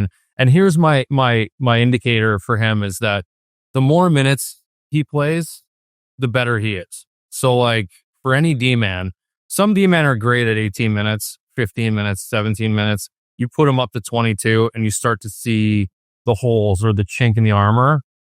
I think with Noah, the more he plays, the more he produces, and the more opportunity you give him, the better he does. So to me, that's the biggest indicator. And like, again, he's a great kid who loves the game. He's dedicated to it. He works on it. He's going to continue to get better. I mean, I would never, like whatever he ends up getting is just not going to be a bad number for him. You know, I just think you could give him, obviously, like there's numbers that are too high for everybody, but I think the number I mentioned, give or take $1 million, however it ends up, you can give him that for term, be confident that he's going to be there for you, like consistently. 8 times 8. You give him, he had over 80 points. Like if he signed 8 times 8, I'd be thrilled as an Islanders fan. I'm sure he wants a little bit more, but but he just touched on it. It's the defensive side where it's like, oh, sick, you put up 80 points, but you're getting burnt every night. I think that the 8 times make a 8, lot of money with doing that. Oh, you can? Yeah. You're looking at 2 guys who did.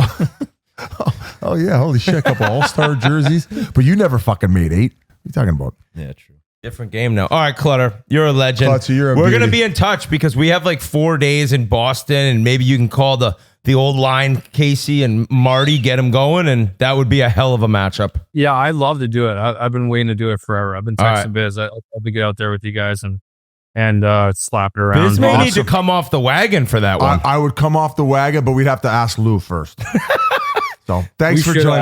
All right, Clutter. Yeah, hey, could you imagine I show up to the first tee with Marty and Lou, and that was our threesome? And Lou smashes one down the middle. Yeah, This he's would like, shoot 220. he pulls out a bag. He's like, "You want a bump?" Jesus Christ. No, that would be awesome. I can't wait for that. It's going to be a great time. Love it. Can't wait for it. Hope he brings the Colombian. That's it. That's a wrap. Thank you so much to Cal Clutterbuck. Awesome interview. Wrapping things up, we do want to announce Thursday, 5:30, Army. Greensboro Gargoyles releasing the jerseys for their inaugural season that begins, I believe, October 18th. So We'll be there. We'll be there 5:30 Thursday at Piedmont Hall, maybe G just said, but 5:30 Thursday, and we've seen these things, boys. Are they roller Army, hockey? have you actually? I haven't seen them. Are they roller hockey? Do they look like roller hockey? You know, roller hockey looks brutal. They No. better They're not like be National roller. League. These We might days get look relegated to the top professional. league. Okay, I like this. I seen you guys are signing players and stuff now. It's coming out. They're taking the glass out from behind the bench for you guys when you're sitting there, sitting behind the guys, like the Patrick Waugh with the Turgeon interview for Biz to be barking at the boys, just flexing, just sitting there, piss diaper boiling out I'm of going his to put suit fucking pants. Jerry Jones to shame. By the time this first season's over. Bogosian should come sing the anthem for us. He should. He would be unbelievable. You guys would be amazed, actually. Fantastic That would voice. be pretty sick. That's We're gonna exciting, though. probably Thursday at head to- 5:30. We're probably going to head to 3 games this year where we're doing like promotions and putting on an event, including that home opener. So make sure you get your tickets now, folks. It's going to be a great time. And Army, I hope you and Merles and the whole Game Notes crew are able to come as well. So maybe Elio, maybe we do like a Mr. Ice night there or something. So it's going to be awesome. And we're so grateful to be partnered up with the city of Greensboro and obviously the Gargoyles. So inaugural season coming up, and we're going to make some headways. All right. We will be back to you next week. Army, great catching up with you, dude. Boys. Been a long Awesome time. to hear you had a great summer. Biz, busy the bedwetter, but another awesome time with you. Can't wait for people to see this video of this tournament, the Internet Invitational. We'll be back. Peace. We got a squirter, Biz. We got a squirter.